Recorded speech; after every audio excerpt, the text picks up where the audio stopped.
Τι σχέση έχει ένας εξκαφέας στην Ολυμπία Οδό με το Μανόλι, έναν μάγειρα από τα Χανιά? Ο εξκαφέας χρησιμοποιείται στην Ολυμπία Οδό και στη Νέα Οδό, έργα που συγχρηματοδοτεί η Eurobank και χρησιμοποιούν χιλιάδες επαγγελματίες για να φτάσουν σε όλη την Ελλάδα. Όπως ο Σύφης, που μεταφέρει προϊόντα ως τη Χαλκιδική, σε μια ξενοδοχειακή μονάδα που επίσης συγχρηματοδότησε η Eurobank. Εκεί γνώρισε την Πριγκίτε και τον Τόμας και τους έπεισε να πάνε οπωσδήποτε και στα Χανιά. Και έτσι ταξίδεψαν από το αεροδρόμιο Θεσσαλονίκης στο αεροδρόμιο Χανίων, που και τα δύο συγχρηματοδότησε η Eurobank. Όταν έφτασαν, νίκησαν αυτοκίνητο και περιηγήθηκαν στα ορεινά χωριά της Κρήτης. Σε ένα από αυτά δοκίμασαν τόσο φανταστικές τοπικές συνταγές που τις μοιράστηκαν με όλο τον κόσμο και ζήτησαν να γνωρίσουν τον μάγειρα. Ο μάγειρας ήταν ο Μανόλης, γνωστός για την παραδοσιακή του κουζίνα. Όλα έχουν σχέση μεταξύ τους. Γι' αυτό στη Eurobank υποστηρίζουμε τα μεγάλα έργα σε υποδομές, τουρισμό, ενέργεια, τηλεπικοινωνίες, βιομηχανία. Γιατί έτσι στηρίζουμε κάθε δικό σου μπροστά. Σε κάθε μπροστά. Eurobank. Κυρίες και κύριοι, καλησπέρα σας. Με ιδιαίτερη χαρά σας καλωσορίζω σήμερα στο 7ο ετήσιο ExportUSA Forum, ένα φόρουμ το οποίο το επιμελητήριό μας διεξάγει με πολύ μεγάλη επιτυχία τα τελευταία 7 χρόνια και το οποίο διεξάγεται υπό την αιγίδα του Υπουργείου Εξωτερικών και ουσιαστικά του Τμήματος της Οικονομικής Διπλωματίας, το οποίο και ευχαριστούμε πάρα πολύ για την παροχή της αιγίδας. Το Ελληνοαμερικανικό Εμπορικό Επιμελητήριο εδώ και 12 χρόνια δραστηριοποιείται ιδιαίτερα στο να βοηθήσει Έλληνες παραγωγούς και εξαγωγείς στο να αντιληφθούν ποιες είναι οι ιδιαιτερότητες της αμερικανικής αγοράς και να μπορούν να δραστηριοποιηθούν και να διεκδικήσουν ένα καλύτερο μερίδιο σε αυτή την αγορά. Για τις δραστηριότητες και οτιδήποτε άλλες δράσεις κάνουμε όσον αφορά αυτό το θέμα, θα αναφερθεί η συνεργάτης μου αργότερα, η κυρία Ντίνα Αθανασίου. Όσον αφορά την αμερικανική αγορά της ΗΠΑ, είναι μια ιδιαίτερη αγορά, μια μεγάλη αγορά, η οποία έχει ένα GDP, δηλαδή ένα ετήσιο προϊόν, annual growth, το οποίο έρχεται στα 23 περίπου τρισεκατομμύρια. Καταλαβαίνουμε λοιπόν όλοι τη σημασία αυτής της αγοράς, πώς μπορούμε λοιπόν να διεκδικήσουμε ένα καλύτερο μερίδιο, και έρχεται το συνέδριό μας κάθε χρόνο για να μπορεί να ενημερώσει εξαγωγείς, παραγωγούς, όλους, στις οποίες είναι ιδιαιτερότητες και πώς αλλάζουν αυτές κάθε τόσο. Και πώς αλλάζουν εσωτερικά κιόλας, γιατί κάθε πολιτεία έχει τις ειδικές της ιδιαιτερότητες. Το συνέδριό μας σήμερα έχει μάλλον τίτλο το Identify, Adjust και Expand. Δηλαδή, ουσιαστικά είναι να προσδιορίσεις τα χαρακτηριστικά εκείνα της αμερικανικής αγοράς και τα χαρακτηριστικά του καταναλωτή στην Αμερική. Δεύτερον, το adjusting, που σημαίνει να προσαρμόζεσαι στις νέες τεχνολογίες, σε όλα τα νέα ρυθμιστικά πλαίσια, τα οποία κάθε 3 και λίγο ουσιαστικά ανακοινώνται από το FDA. Και τρίτο είναι την επεκτησιμότητά του, δηλαδή το expanding, με το να μπορείς να διεκδικήσεις, μάλλον να μπορείς να προσδιορίσεις την καλύτερη τακτική αγοράς και να επεκταθείς στην Αμερική. Θέλω να ευχαριστήσω το πολύ εξαιρετικό επιτελείο των ομιλητών που σήμερα θα μας αναλύσουν όλα αυτά τα δεδομένα. Θέλω να ευχαριστήσω την συνεργάτητα μου, την Ντίνα Αθανασίου, για την προετοιμασία, καθώς και τον κύριο Καραβασίλη ως σύμβουλος εξαγωγών του επιμελητηρίου μας. Και φυσικά θέλω να ευχαριστήσω και τους χορηγούς του σημερινού μας συνεδρίου, την εταιρεία Atradius, την DK Marketing, το Enterprise Greece και το ExportGate της Eurobank. Φυσικά δεν παραλείπουμε επίσης τους χορηγούς επικοινωνίας μας, που είναι το Αθηναϊκό Μακεδονικό Πρακτορείο Ειδήσεων, το Direction και το Export News. Σας ευχαριστούμε όλους θερμά για την υποστήριξή τους. Και τώρα θα ήθελα να περάσω το λόγο στον πρόεδρο του Αμερικανικού Εμπορικού Επιμελητηρίου, τον κύριο Νικολάου Πακατσέλο. Ευχαριστώ πολύ, Ηλία. Κύριε Γενικέ, αγαπητοί συνάδελφοι, φίλες και φίλοι, με χαρά σας καλωσορίζω και εγώ στο 7ο ExportUSA Forum, που διοργανώνει το Ελληνοαμερικανικό Εμπορικό Επιμελητήριο υπό την αιγίδα του Υπουργείου Εξωτερικών. Θέλω να καλωσορίσω ιδιαίτερα όλους τους εκπροσώπους των ελληνικών εξαγωγικών εταιριών που έχουν συνδεθεί σήμερα. Σας ευχαριστούμε που είστε μαζί μας. Κυρίες και κύριοι, θα ήθελα να ξεκινήσω με μια παρατήρηση που είναι σημαντική στην εποχή της μεγάλης αστάθειας που διανύουμε. Εκτός από τις προφανείς επιπτώσεις στην οικονομία και το βιωτικό επίπεδο της χώρας μας, οι εξαγωγές και οι εμπορικές συνεργασίες προσφέρουν σημαντική προστιθέμενη αξία, καθώς χτίζουν γέφυρες, εμβαθύνουν συμμαχίες και φέρνουν τις κοινωνίες των ανθρώπων πιο κοντά.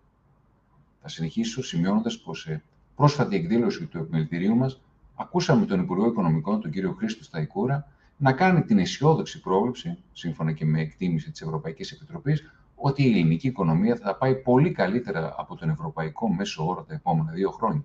Κυρίως λόγω των αυξανόμενων ξένων επενδύσεων, αλλά και λόγω των υψηλών ποσοστών ελληνικών εξαγωγών. Αυτός είναι άλλωστε ένας από τους λόγους, παρά το ταχαίως μεταβαλλόμενο οικονομικό περιβάλλον και τις άνευ προηγουμένου εξωτερικές προκλήσεις, που η Ελλάδα έχει βρει σε μεγάλο βαθμό νικήτρια από τις αλλεπάλληλες κρίσεις. Ακόμη και σε σύγκριση με οικονομίες πολύ ισχυρότερες από τη δική μας. Αγαπητές φίλες και φίλοι, ένα από τα μεγαλύτερα προτερήματα της χώρας μας είναι η εξωστρέφειά της. Και εξωστρέφεια σημαίνει ανταγωνιστικότητα, σημαίνει επιμέλεια, σημαίνει επιχειρηματικότητα. Προσόντα απαραίτητα για τη διείσδυση σε ξένες αγορές. Όπως σημείωσε πρόσφατα ο Πρωθυπουργός, η μεγάλη αύξηση των εξαγωγών εμέσω της πανδημίας είναι η καλύτερη απόδειξη ότι οι εξαγωγές είναι ο καθρέφτης μιας ανταγωνιστικής οικονομίας. Και θα προσθέσω ότι καταδεικνύει επίσης την ανθεκτικότητά μας και τη μεγάλη θέληση των Ελλήνων επιχειρηματιών να ξεπεράσουν κατά πολύ τα σύνορα της χώρας μας. Έχουμε αποδείξει ότι μπορούμε να αναπτύξουμε εξαγωγική δραστηριότητα σε παραδοσιακούς τομείς. Μπορούμε όμως να επεκταθούμε και σε νέους τομείς και πρωτοποριακά προϊόντα. Η απάντηση νομίζω είναι ναι, αν κοιτάξουμε τη συνολική ανερχόμενη δύναμη που είναι η ελληνική καινοτομία και επιχειρηματικότητα. Επιπλέον, θα πάμε πολύ καλά στις συνήθεις αγορές, δηλαδή στους φίλους και τους συμμάχους μας, όπως για παράδειγμα οι βαλκανικές και ευρωπαϊκές χώρες και φυσικά οι Ηνωμένες Πολιτείες. Μπορούμε όμως να διεισδύσουμε και σε διαφορετικές χώρες. Η απάντηση είναι σίγουρα ναι. οι ελληνικές εξαγωγές έφτασαν πρόσφατα σε αγορές που παλαιότερα ήταν πέρα από το πεδίο της ελληνικής εξωτερικής πολιτικής. Ωστόσο, έχουμε ακόμα πολλή δουλειά να κάνουμε. Φανταστείτε αν η Ελλάδα επέστρεφε σε ένα πραγματικά παραγωγικό μοντέλο. Πρέπει να παραδεχτούμε ότι ο παραγωγικός μας τομέας απέχει πολύ από το να εκπληρώσει τις μεγάλες του δυνατότητες. Η αποτελεσματικότητα και η ανταγωνιστικότητά μας, μαζί με την αξιοποίηση της εξαγωγικής μας δυναμικής, θα ήταν άνευ προηγουμένου, εάν το Made in Greece επανεισαγόταν πραγματικά στον κλάδο της βιομηχανίας. Κυρίες και κύριοι, ένα έθνος που πιστεύει στις δυνατότητές του μπορεί να ανοίξει τα φτερά του και να κατακτήσει τον κόσμο. Η πρόσφατη αύξηση των εξαγωγών είναι ένα σταθερό βήμα προς αυτήν την κατεύθυνση. Ένα βήμα προς ένα καλύτερο και πιο βιώσιμο μέλλον. Και με αυτές τις σκέψεις, επιτρέψτε μου απλώς να πω πως είμαι πολύ χαρούμενος που βρίσκομαι σήμερα εδώ μαζί σας και προσμένω τις γόνιμες συζητήσεις που θα ακολουθήσουν.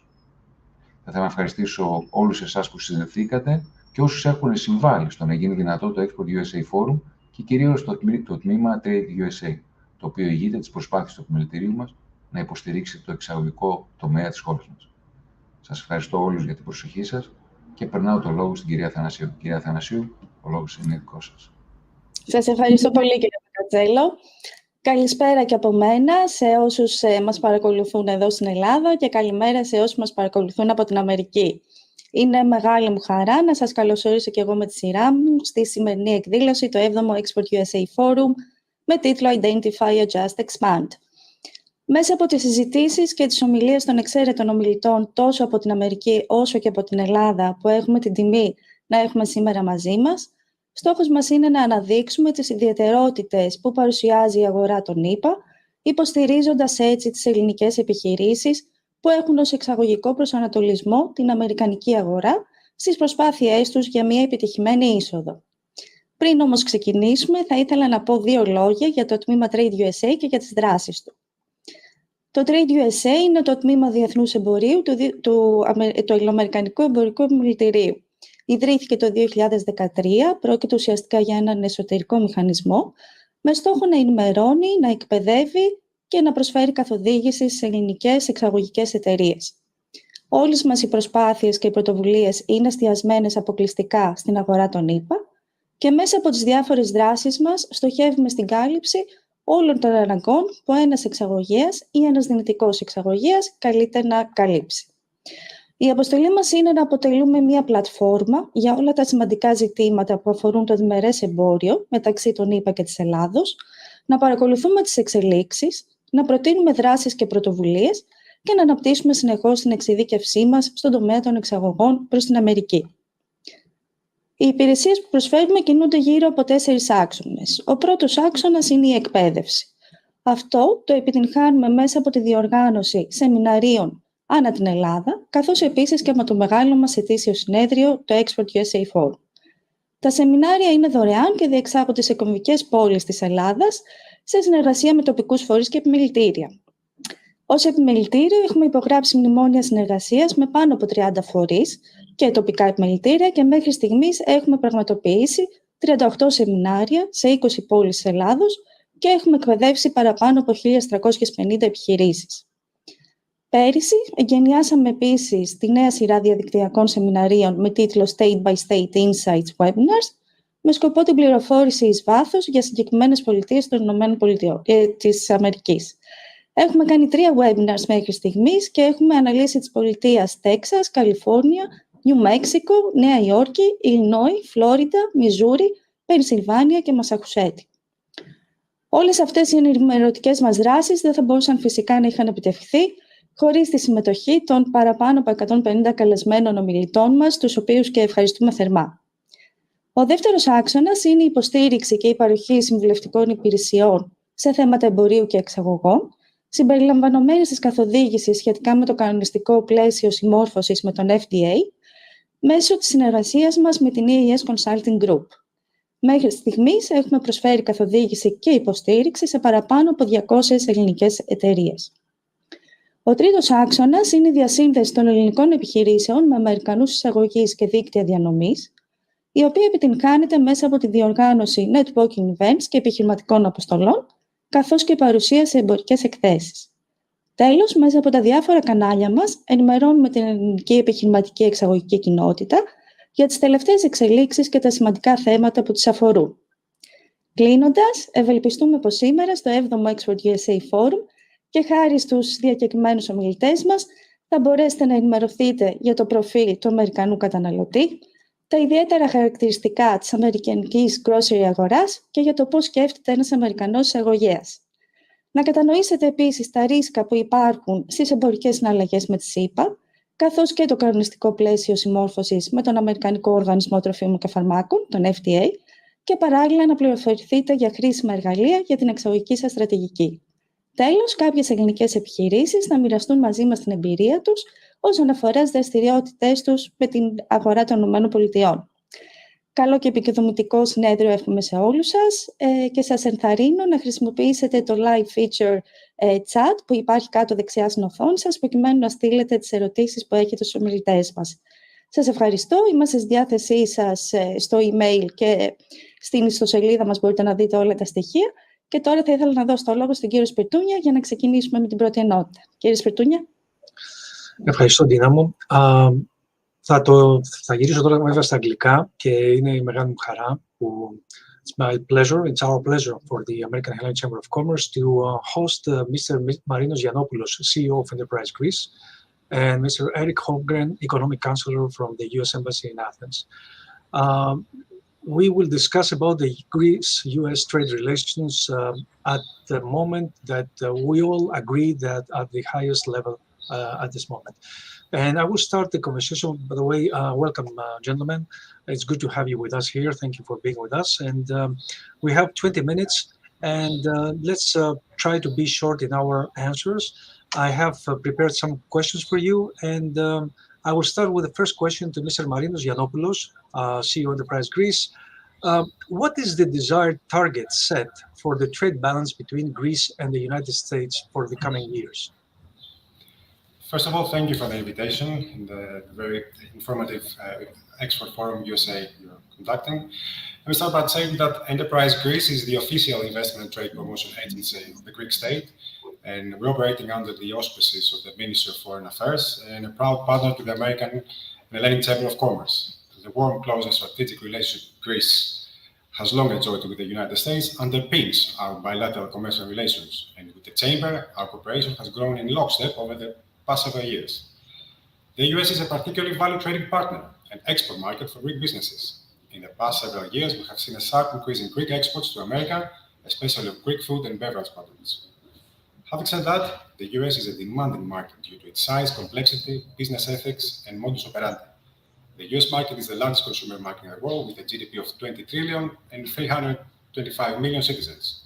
Household spending is the highest in the world, amounting to more than a quarter of the global household consumption.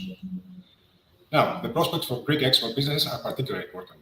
According to the International Trade Center and the Export Capacity Charter, there is an untapped potential of 1.2 billion in key sectors such as food and beverages, pharmaceuticals, minerals and consumer goods for Greek export to the US. In the last few years, Greece has seen record export growth as the Greek economy repositioned itself to international markets and Greek businesses expanded overseas, creating added value with new products, services and innovation. Greece is known for its excellent food products and wines, which have been gaining ground around the world and with the popularity of the Mediterranean diet. Our target is to promote the other important export sectors, which include petroleum products and chemicals, building and construction materials, textiles and fashion and cosmetics. We also want to see significant growth in Greek exports of services, expertise and technology solutions in various fields like energy, shipping and construction. Thank you, Mr. Yiannopoulos. I will move now to my friend Eric Holmgren.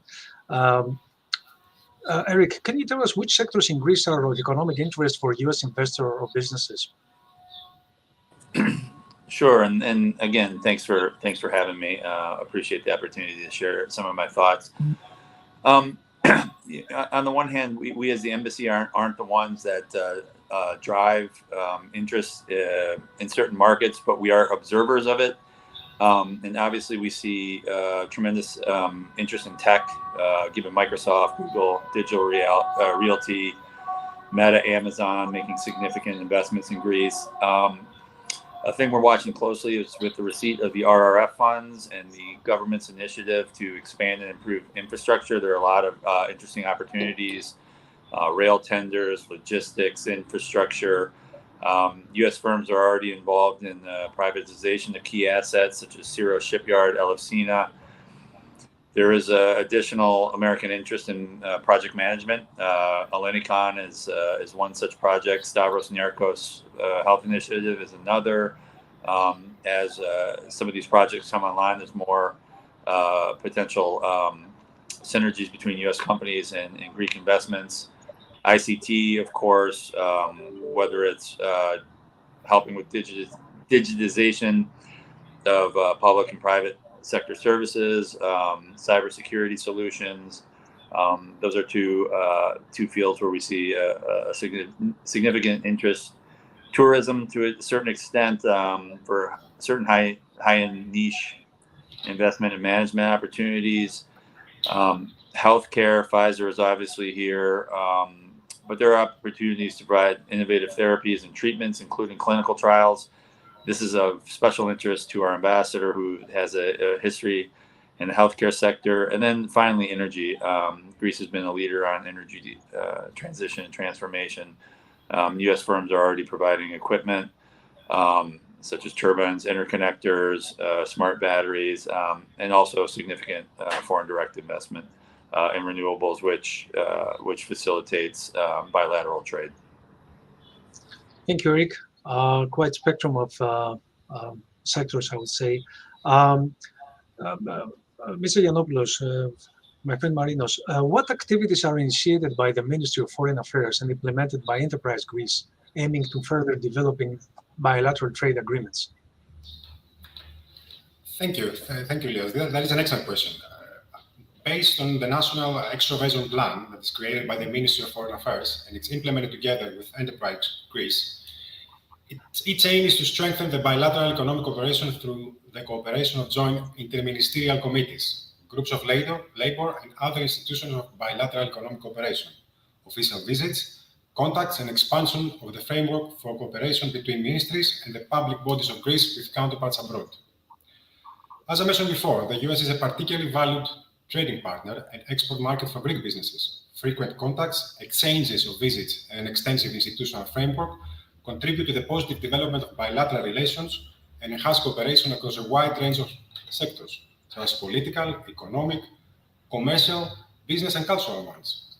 The strategic dialogue between Greece and the US is an outline of our bilateral cooperation that covers the sectors of regional cooperation, defense and security, law enforcement and counterterrorism, trade and investment, energy, and of course, people-to-people contacts. As Enterprise Greece, we have also signed a memorandum of strategic cooperation in 2020 with the American-Hellenic Chamber of Commerce. Our joint aim is to plan and implement a series of strategic activities to support Greek companies in becoming more competitive in the US market, as well as to attract US investments and business to Greece. Those efforts include everything from the technology sector to the defense industry and have resulted in Silicon Valley seminars for Greek startups, Greek participation in the annual trade exhibition of the US Army, and in the annual Select USA Investment Summit. Finally, among the initiatives undertaken by our government to strengthen the country's defense and further develop the country's defense industry is the privatization of state-owned defense companies with an emphasis on exports and strategic agreements with key international partners like the US.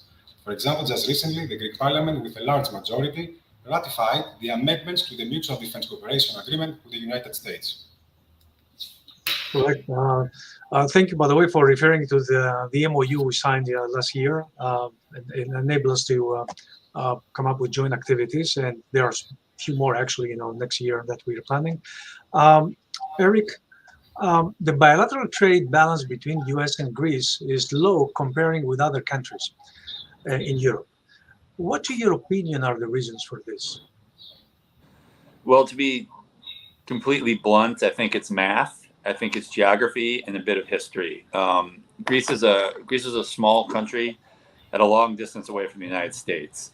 Our economies are not as integrated nearly as much as some relations with U.S. and Northern European neighbors. And then there's a lack of a bit of a market in the U.S. for Greek goods historically, outside sort of the Greek diaspora.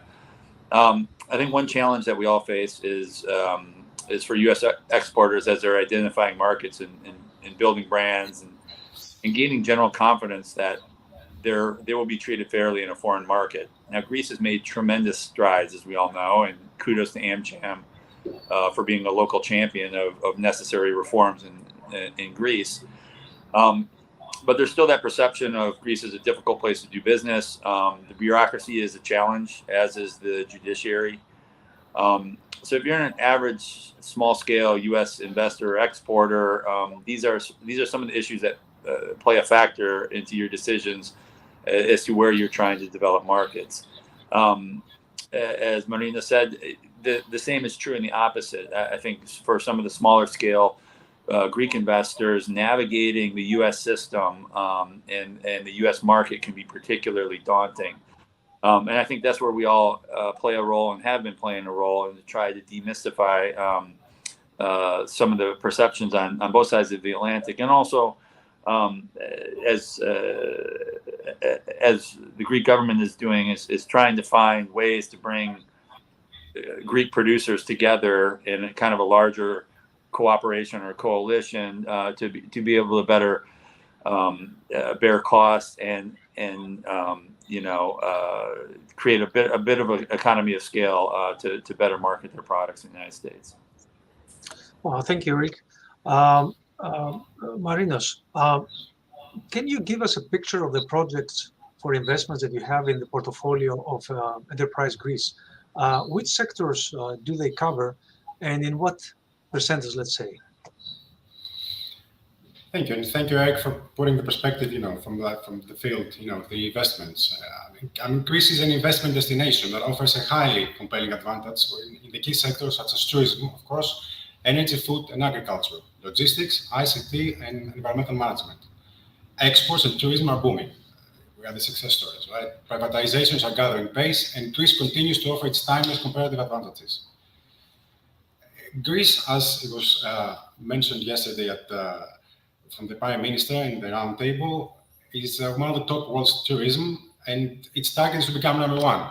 So Greece has attractive asset prices and growing foreign demand for Greek real estate. It's an emerging energy hub for Southeast Europe, with new oil and gas projects coming online and strong capacity for renewable energy production. From startups to research centers of global ICT giants, Greece's high-tech sector is developing rapidly with its highly skilled professionals at competitive rates. With a high per capita ratio of doctors and established presence by all major pharmaceutical companies, Greece's life science sector is a leader in exports and R&D. Multi-billion euro investments in transport infrastructure and a strong tradition in shipping, Greece is becoming a major logistics hub for Europe, Asia, and Africa. Let me give you some examples of investments that are taking place right now or have materialized the last couple of years. Let me start by mentioning indicative investments from America in hospitality real estates. One is High Capital, which has significant activity in our country in the field of logistics, with planned investments of over 200 million euros in this sector. Another one is Heinz. It has a portfolio of over 1 billion euros in Greece, and the flagship investment for Heinz is a property that houses the Grand Hyatt Hotel on Sigru Avenue, as you know, which is currently being expanded. The latest one is one that made the news, the Goldman Sachs, which bought 3 of the 6 hotels with the GH Hotel Group and submitted an application for strategic investment here in Enterprise Greece for the first ever hotel in Greece, Chalkidiki. Another one is Blackstone Real Estate Partners, which started with the acquisition of 5 hotel units in Greece and continues to heap and invest additional capital to renovate and reposition the hotel market. Of course, the development of existing data centers is also noteworthy, where Greece is steadily developing into one of the most important hubs for handling and storing data.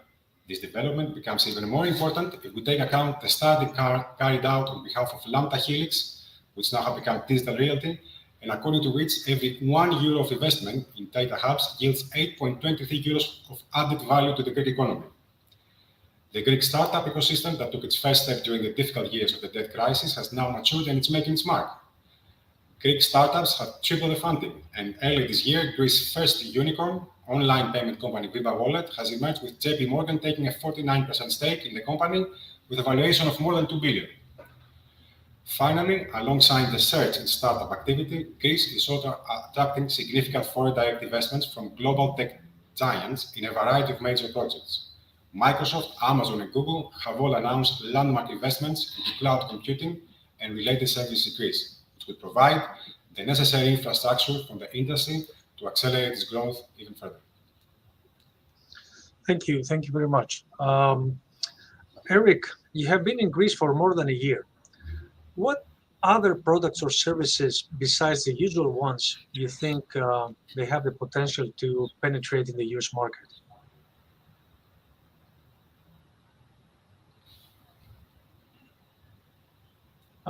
I think you are mute. There we go.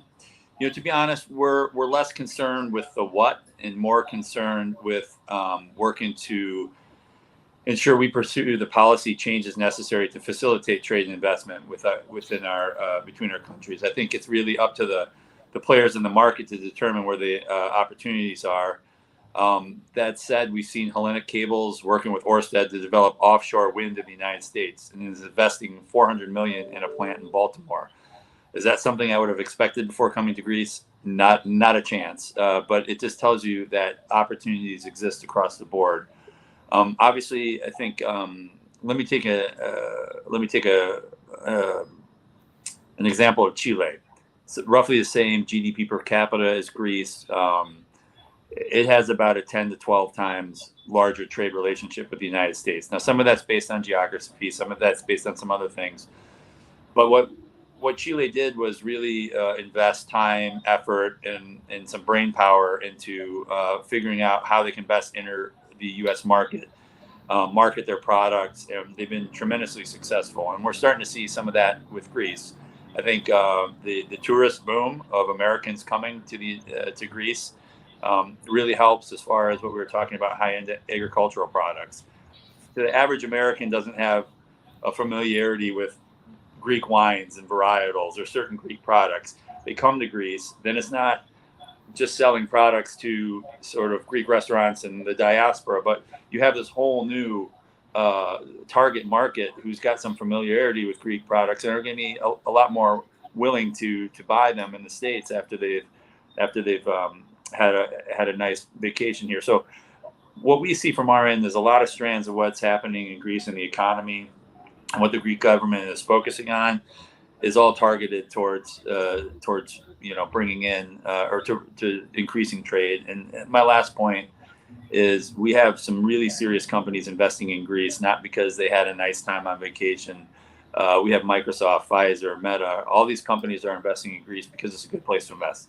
And with increased investment comes increased trade. That's just a no-brainer. So we're really positive, I think, on where the relationship is, and even more positive on where the relationship is going. And then again, that's a real credit to the AmCham and then counterparts in Enterprise Greek and the MFA, who have really been the ones driving these efforts. Thank you, Eric. And I will close with one last question to Marinos, and maybe perhaps also, Eric, you can step in on this one. We all are familiar with the Select USA program that was established actually, I think, 7 or 8 years ago. Do you think a similar program or a similar event can be held here in Greece, Marinos, in order, to having an annual institutional event that would attract investors? And not only, speaking about Greece, but Greece is a hub for a wider region of more inhabitants than 10 million, let's say 40 million, taking into account also the surrounding countries. What do you think about this? That's an excellent question. Of course, the answer is yes. We are working closely with some of the other partners of bringing a big event here like that, Select USA, and to kind of start and prepare the future of combining all this knowledge we share, with all the big companies that are coming through, because we have a high-skilled workforce, obviously, to be able to work in this company. So by bringing something like that here, we'll create another regional hub as bringing all the knowledge that can be transferred from those big companies like Amazon, Google, as I mentioned before, and create an even greater investment destination that has more value for ICT and life science. I think that's something that can happen, and we're working towards that. Great. Yes, because I think it's a very good practice. I don't know what's your opinion about this, Eric.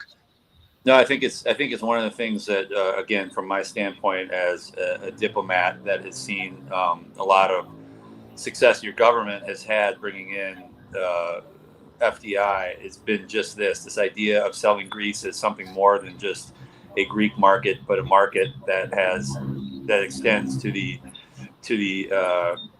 Balkans and even to a certain extent North Africa.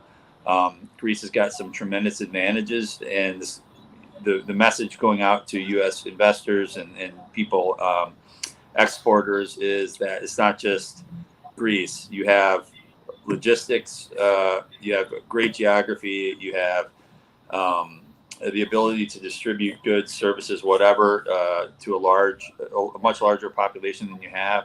You have a well-educated workforce, relatively low labor costs within the EU. Greece is in the EU. Your reforms speak for themselves as far as the business climate. So I think it's a real success story. One of the things is governments and people are impatient. These things don't happen overnight, but I think the groundwork has been laid, and we've already seen a lot of examples of the dynamism here, the economic dynamism here in Greece, which is kind of a funny thing to say. If you, again, nobody wants to talk about it, but if you think about what the perception was of Greece 10 years ago and what the reality is today in Greece, they're two completely different things. We totally agree with you. We've been around, for the last 10 years, and we know exactly the difference. Gentlemen, thank you very much for being with us. Mr. Marinos Giannopoulos, CEO of Enterprise Greece, Mr. Eric Holmgren, Economic Counselor of the U.S. Embassy. We really appreciate your presence here. Thank you. And I'll pass the floor now to my colleague, Dina. Thank you, Mr. Spirtounias. Now we move on with our next session, Identify, and I would like to welcome all of our speakers who will help us to shed light on different issues. First of all, I would like to welcome Dimitri Karavasili. Dimitris is our International Trade Advisor and founder and CEO of DK Marketing and Idea Monkeys LLC. Hello, Dimitri. Dimitris will be talking to us about the U.S. consumer profile. Next, we will move on to Ms. Laura Strange, Senior Vice President, Communications and External Affairs from the National Grocers Association. Good morning, Laura. Laura, thank you for being here with us. Thank you. Morning, Laura. Good morning. And we have the honor to have with us today Mr. Ted Giamatis, President of Diamond Wine Importers, who will give us the perspective of the U.S. importer. Good morning, Ted. Kalimera σας. Good morning. Good morning. Okay, so first of all, I would like to start with Dimitris, and there will be an initial input of all the panelists, and then we will proceed with the Q&A section. So, Dimitri? Thank you, Dina. Good morning to everyone, Laura and Ted, and good afternoon to all of you. We are going to approach some insights, consumer insights for the US market, and we have to take into consideration always that US market is a whole continent that is consisted of smaller states and areas. So let's keep this in our mind, and I'm going through our presentation that we have prepared for you. So the US consumer profile by generations, this is what we are trying to approach. So we have reflects from 2022, and there is a big change in how people consume and buy products and services, copyrights. The omni-channel shopping is becoming the norm, and the 45% of consumers say that social media is influencing their purchases. The consumer consider the product price, the product availability, and the shopping convenience. So to be the three most important factors that influencing the purchasing decisions, and this is in general. For getting a great deal on a product's price is what American consumers value above everything else, and this is something that we are running a lot of service with Idea Monkeys for big retail brands in the United States, and this is more than obvious, especially after COVID and, of course, the upcoming year. There are some standards that seems to dominate in 2022. Me mentality, the international localism, as we call it, and intentional spending. So the baby boomers that was born from 55 to 64, they hold the majority of the US disposable income still, and all these data are the last updated data of last month. So the baby boomers, they really more on in-store shopping, where they can see and handle products before making a decision. Then it's the generation X, 65 to 80, and they are equally comfortable using both traditional digital media channels, and as we call it, the physical and the digital, and they are using the both. Then we have that the Gen Xers won't be one with flashy advertising, but with Generation X, practically and proof of performance. So they are not influenced a lot from the flashes. Now, the millennials between 91 and 96, in the last 2 years, they have become the largest generation in the US workforce. So we have to highlight this because these are the target group, let's say, that companies have to deal with. The millennials, they need great customer service, unique experience and value for their money. And they most like to spend on cars, clothes, and retirement and housing than the previous generation. They have this is for less. The 9 out of 10 millennials believe it's important to eat healthy. So this suits to the Mediterranean diet more. Now the Generation Z, the 59%, is willing to pay more for a product that is safe for the environment. So we can see the sensitiveness of this generation for sustainability.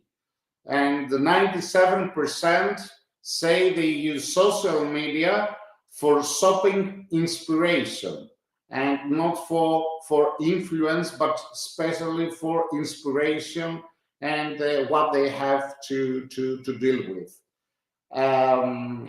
So I ran really fast all these data, and what I would like to underline most is that these data are for in general, and of course we're going to discuss after about let's say state by state. Dina, the floor is yours. Thank you very much. Okay, thank you, Dimitri, for your presentation. And now we will move on to Ms. Laura Strange, who will provide us an overview of the U.S. grocery market. So, Laura, please. Yeah, absolutely. Thank you. All right. So can everybody see my screen? Yes, we do. Okay, great. So I thought first thing it'd be helpful to give an overview just of the state of the industry, touch a little bit on operating in this new normal that we're in, particularly as people are moving post-pandemic. COVID certainly still here and something that's on people's minds, but not in the ways that we saw in 2020 and 2021. And certainly that was driving a lot of consumer shifts and behaviors. And then also a future outlook where grocers might be moving and thinking as it pertains to not only their operations, but how they're addressing customers. Just a quick background on the National Grocers Association. So we represent independent community grocers and the wholesalers who service them, as well as a number of associate members and suppliers. So those are large CPG, consumer product good companies, as well as anybody who provides a service to the grocery store. But our main focus really is on advocating for the independent grocer. And we define an independent grocer as family-owned, privately held, and employee-owned grocery store. We've got members that are every single major grocery distributor wholesaler are a member of ours. We have more than 1,800 retail member companies in the US, and that equates to nearly 9,000 or more than 8,500 storefronts across the US and Puerto Rico. We also have grocer members in Canada. And we did an economic impact study that showed there are more than 21,000 independent community grocers across the US. You'll see on the slide the impact that they have. They create nearly 1.2 million jobs, pay $42 billion in wages, and $255 billion to the US economy. So a large economic footprint. But I think sometimes when you talk about numbers, it's best really to show a picture. And here you'll see some of the banners and some of the brands of our members.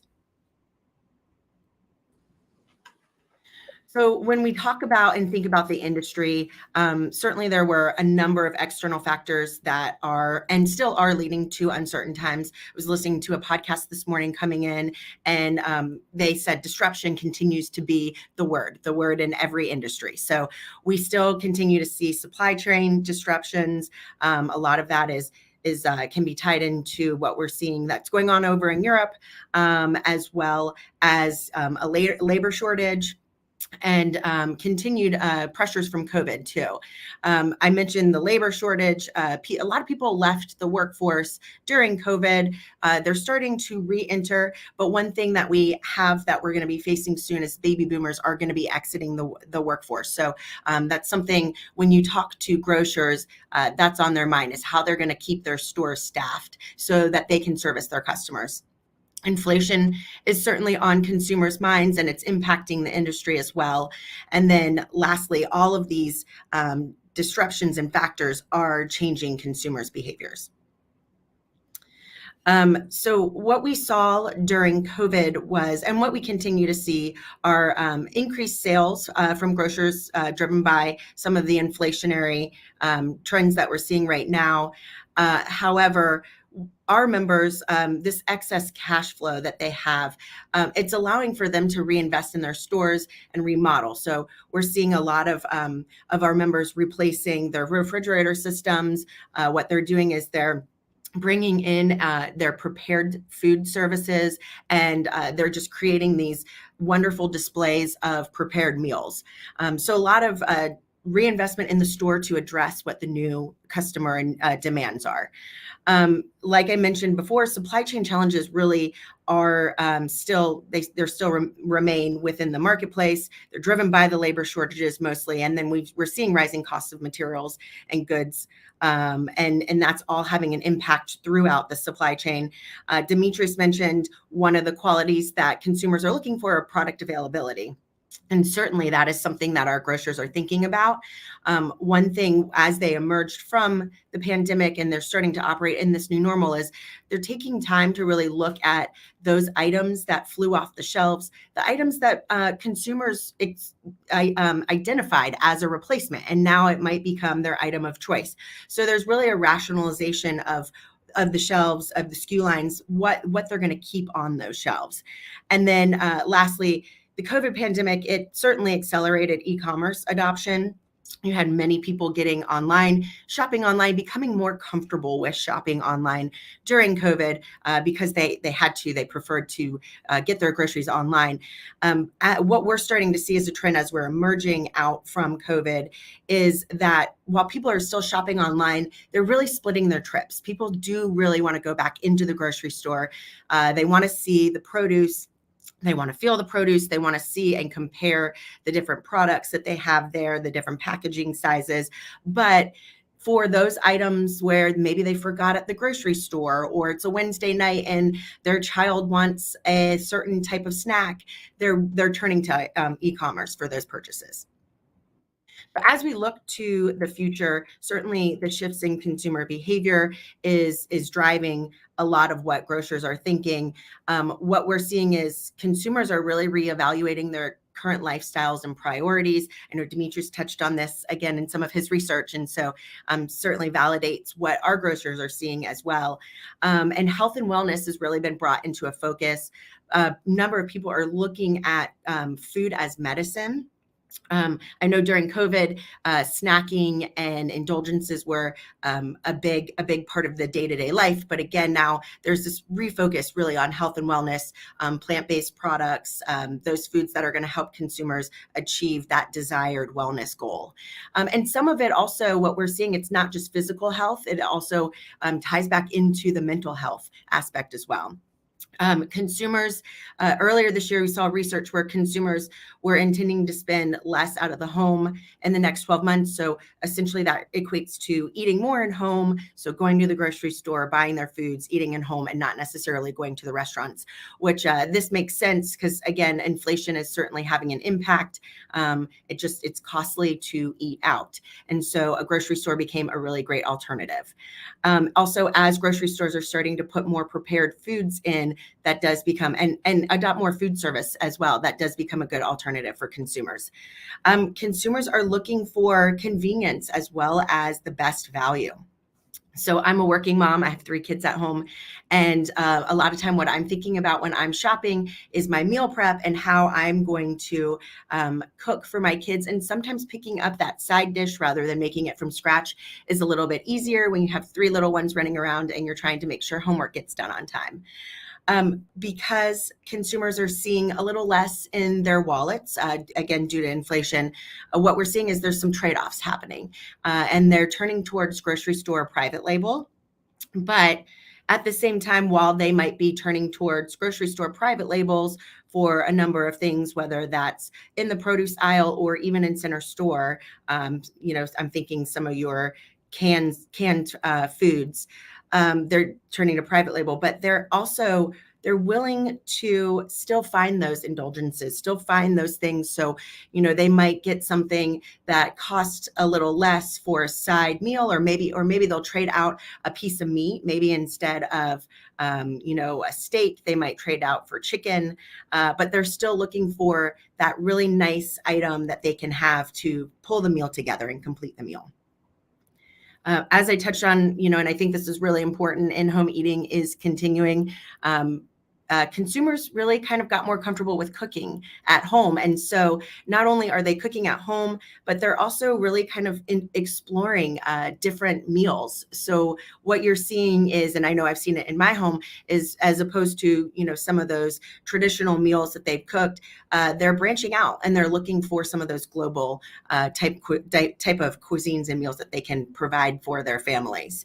And then what we're expecting to see, and what we've already seen from our grocers, is some of this grab and go options, the prepared food, other really innovative strategies to provide shoppers with mealtime solutions. People are celebrating again. They're getting together in their homes. We've seen, more gatherings for the holidays and also for special occasions, for graduations. And so what people are also looking for are those entertainment type options. E-commerce is going to be very important moving forward, or it is. COVID certainly, as I mentioned, accelerated that. But moving forward, it's got to be a seamless omni-channel experience. Both online and offline is going to be important. Again, touching on that product availability, making sure that what is available online for a consumer is also available online or in store for the consumer. So, consumers, they will shop on their phone, they'll research social media. And so when they are looking online, they expect to have somewhat of a similar type of product availability or experience in the store as well. And then this is certainly requiring grocers to look at their strategies for how they differentiate against competition, especially on the independent side. And a lot of that comes back to providing better service and doing that trainings with their associates so that they can excel in that customer experience. Value and convenience, there really is no one size fits all approach. However, we do recognize that consumers are going to be much more sensitive to price. They certainly were this year. We expect that to continue into 2023. And so this picture here, I think, really kind of captures that no one size fits all. It's laying out the different bundles for their consumers so that they can choose their meat bundles and choose what fits them, not only what their needs of their family is, but also their pocketbook. So grocers, particularly independents, are going to be looking at ways in which that they can deliver that value as well as the convenience for the shopper. So thank you. I'm happy to take any questions and appreciate being here today. Thank you, Laura, for your rather comprehensive presentation. There were a lot of insights and trends inside. Thank you. And I would like now to pass the floor to Ted to provide us an overview of the U.S. wine market, and then we will proceed with the questions. Ted, the floor is yours.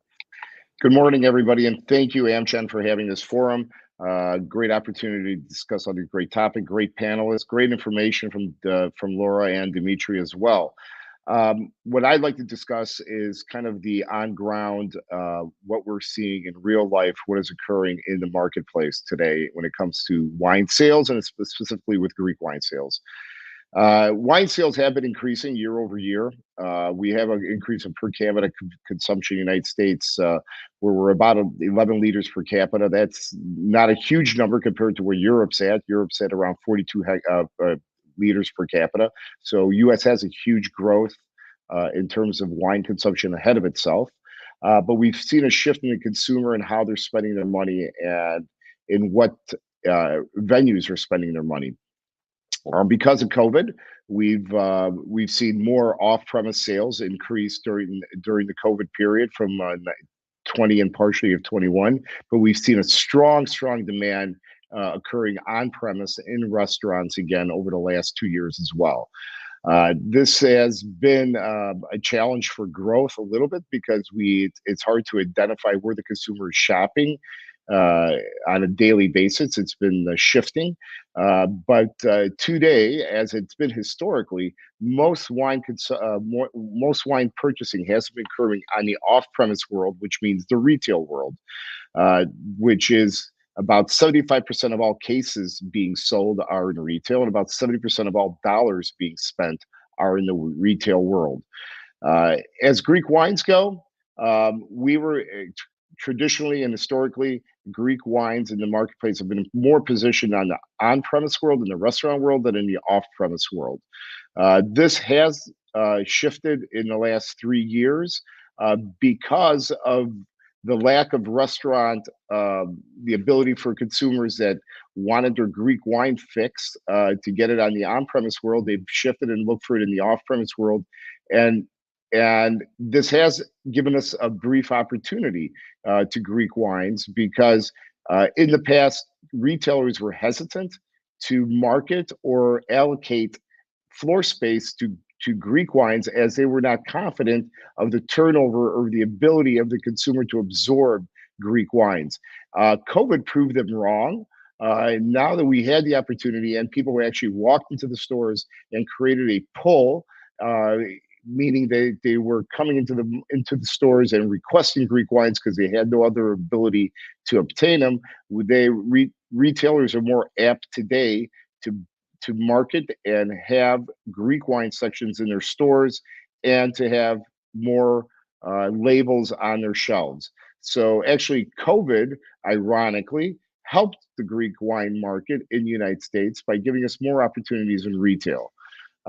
Today's market has been challenging because of everything that the prior two speakers and the prior speakers on the other panel has spoken about as well. So not to be redundant, but the logistics issues have created a large issue in the United States for wine.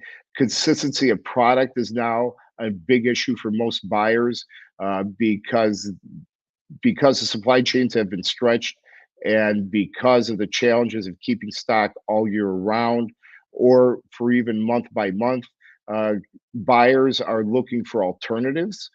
They're willing to do more experimental buying in terms of bringing in other regions, other producers.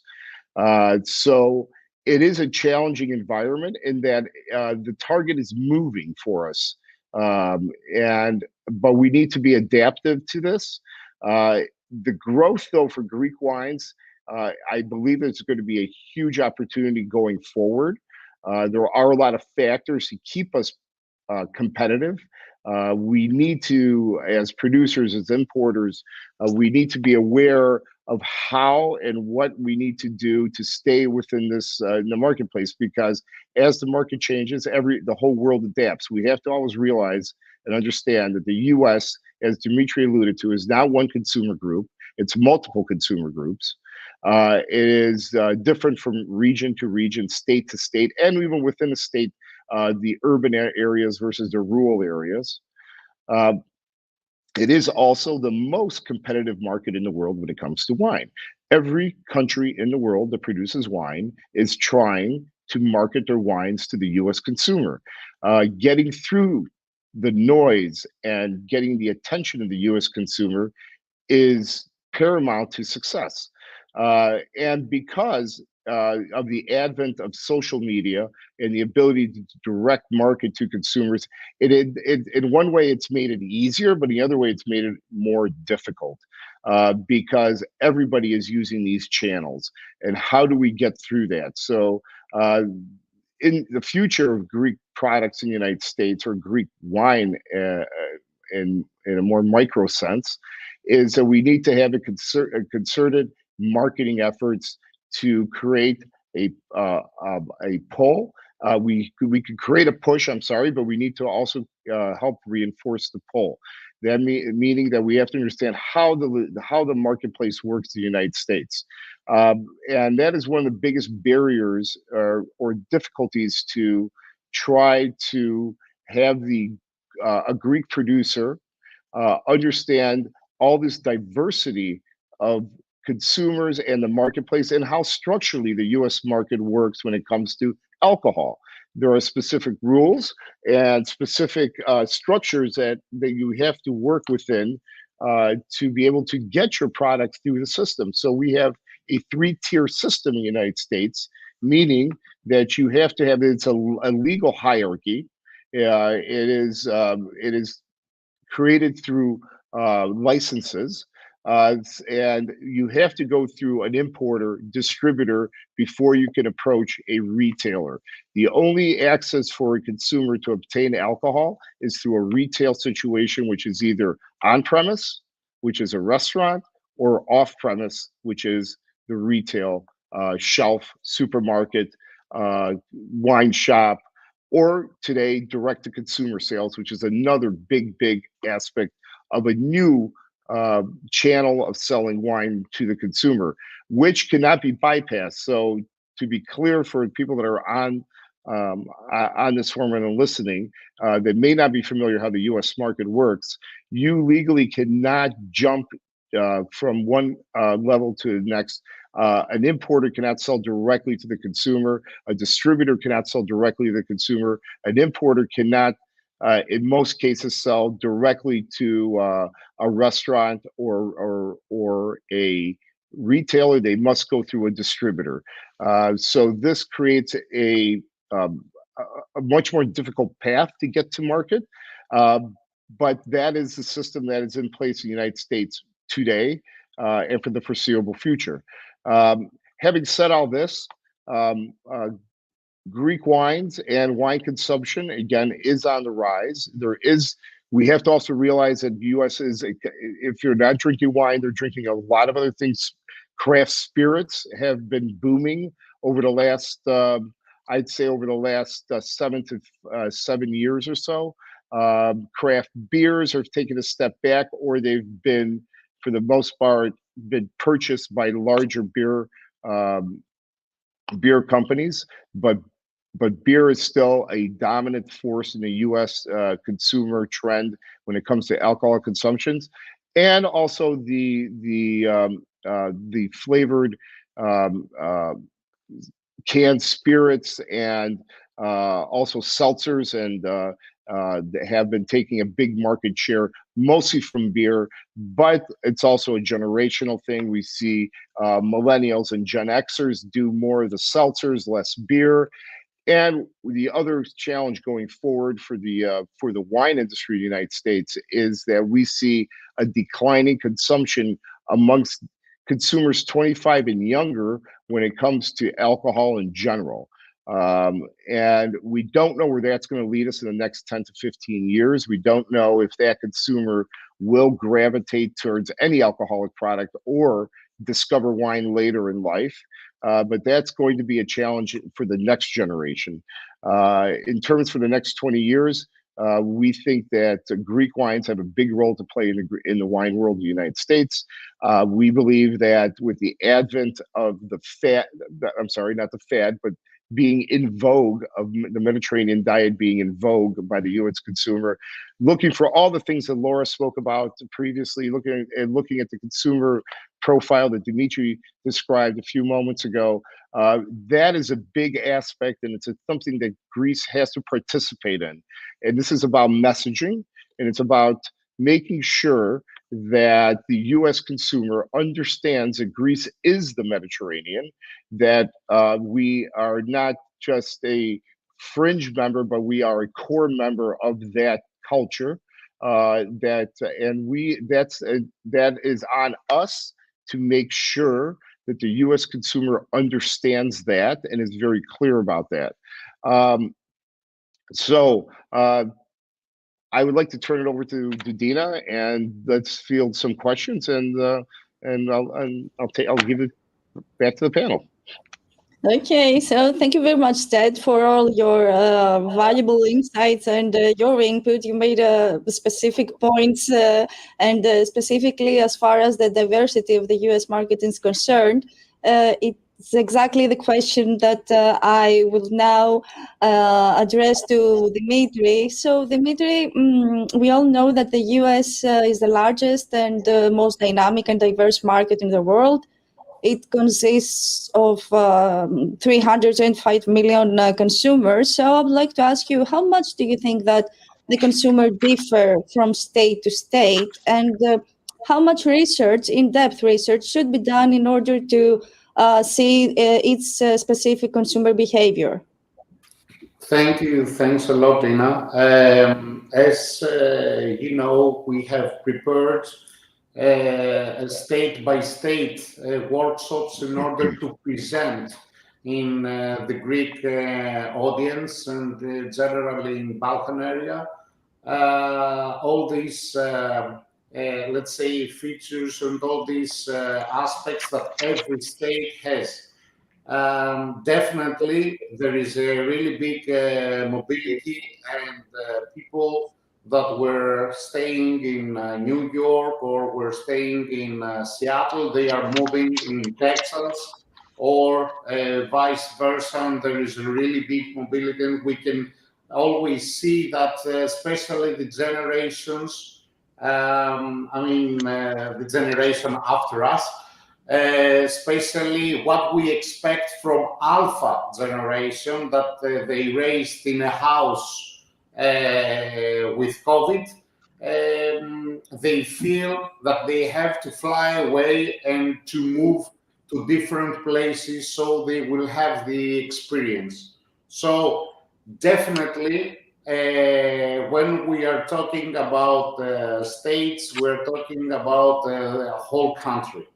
And United States, as it says, it's United States. It's not just one state with one profile, with one, let's say, cultural perception. So we have to understand that localization and the local, every area that we are going to try to position our brand or our company or our products. First of all, we need to study really well about the cultural, the ethics, and everything concerned the specific place, and also to understand the influence and also the religious issues and everything that has to do with the specific place. And what we actually say to a lot of our clients, that it is better to focus in a smaller, let's say, area, an urban area, with in order to test themselves and in order to understand better the local community and to offer to local communities, so as to bond their brand better in smaller places than to try to enter to really big groceries or to retail stores or wherever, because it's like a tango, it takes two to tango. It's not we have the best product in the world, we have the best grapes in the world, the best cucumber in the world, we are from Greece and everything, all doors are open. No, it's not like this. So definitely we need to focus, and we need also to insist, because this is not an action that with an exhibition or with if we say Ted's hand, we will have our product in all of retail store and also Laura. If we meet Laura, next day we will be in Whole Foods, in Costco, everywhere in United States. No, it's not like this. All these people are helping us to understand better the insights. They are not going to sell our product for us. This is very important. So we have to listen and to try to study really a lot about the specific areas and regions that we are going to decide in order to position our brand. Okay, thank you, Dimitri, for your input. And now I would like to address a question to Laura. Laura, over the last years, Greek grocery producers are making remarkable efforts to enter the US market, and to some extent they have succeeded. What is your estimate regarding Greek products and their potential in the US? And if you had one piece of advice to share with our Greek exporters, with their audience, what would that be? Yeah, absolutely. So, excuse me. I think Dimitri's made a great point. It takes two to tango, and so much of the grocery industry is really a relationship-based industry. Our members during COVID, they're unlike some of the larger chains, so they didn't see a number of the products that got diverted to some of the larger chains. So what we saw them do is, excuse me, is they reached out to other manufacturers, other suppliers, whether it be local suppliers or suppliers in different countries. And they started to establish those relationships so that they could source products for their customers. And also one thing too, I think another key differentiation between independent community grocers and some of the larger chains is that they're much more agile. They don't necessarily have that big corporate structure to report back up to. So they're able to get products, on their shelves, working with their grocery distributor, or even with the supplier. They can get some products on their shelves, and they can really test that market. So I would say really continuing to reach out, understanding the market, building the relationship. I also think there are important differences that were called out just regarding the United States and the different regions. But another thing I would say is that there's a huge opportunity. Americans really are looking for open borders. They're looking to travel. They're looking to explore, not only understanding other cultures and other countries, but some people in America are looking back at their heritage. And so they may have a grandfather or great grandfather that came over to the States from Greece, and now they're trying to tie back in and explore that heritage. And there's an opportunity because they have the internet, they're researching on their phone. So I listened in on some of the panel and heard about the growth in tourism. So again, there's some interest there, and that is creating a great opportunity. Yes, thank you, Laura. And now I will move on to Ted. Ted, we all know that you are the man who made Greek wine imports into the US a great success. So we all thank you for that and for the exceptional work you've been doing for the last 25 years. And I would like to ask you, in this context, what are your decision criteria when it comes to decide with which green company you are going to collaborate with in terms of importing and distributing their products to the US? You are muted, Ted. Yes. Thank you. Thank you for the comment, Dina. But it's been a considered effort, and it's been a lot of people that have made Greek wines a success story in the United States. And it's only been a success story, even though we've been doing this for 30 years. It's really been a success story in the last 10 to 12 years as we've seen the actual fruits of our labor take hold in the United States. And when we do make a decision to work and bring a new product into the United States, there's a basket of things that we look at.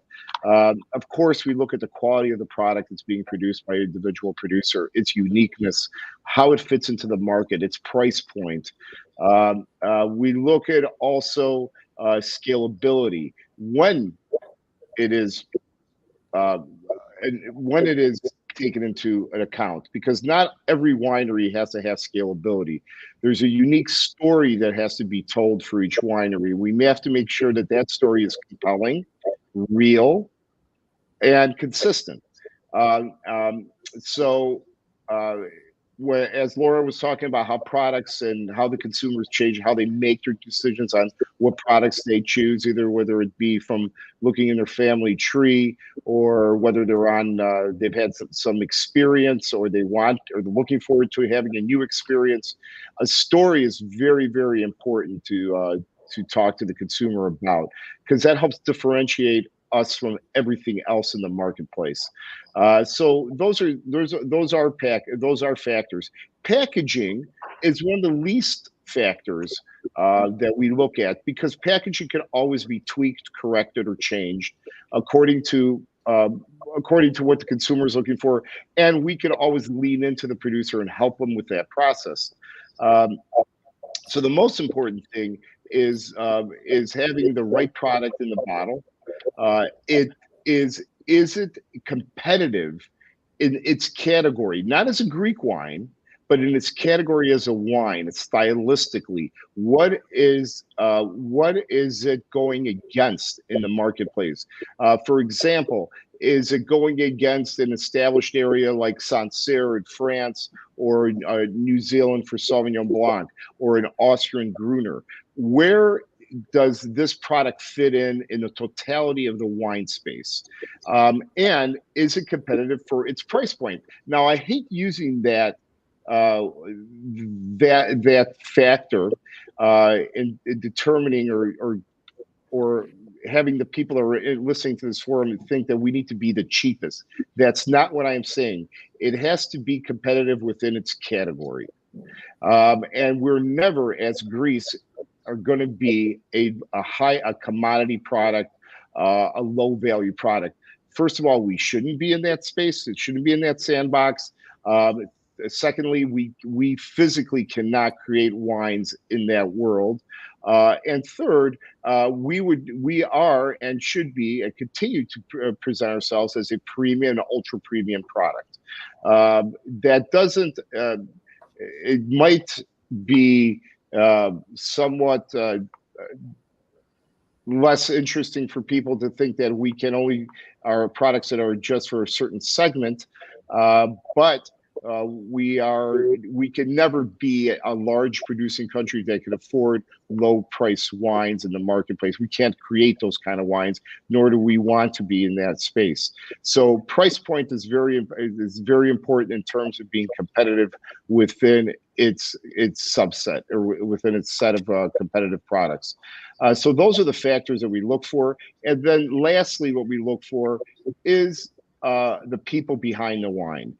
There is an important factor is that when we deal with the new producer, that these producers understand the market they're going into, understand the consumer that they're directing their product to, understand the process of how the system works, understand that it is a marathon and not a sprint, so it takes time to invest and establish yourself in the marketplace. And they have to understand that they will grow into the market, and that the market is not necessarily, as Dimitri mentioned earlier, that they're waiting with bated breath for Greek products. The consumer in the United States is today a more educated consumer by far than it was 10 years ago, and especially 30 years ago. But it also has to be directed in what to look at because of all the input that it's getting on a daily basis. The U.S. consumer has a lot of things being thrown at them, and we need to, again, cut through the noise and position ourselves. And that takes patience, and that takes time. But we have one of the greatest tools at our disposal that nobody else in the world has, and that is the country of Greece. And that's what we use as our marketing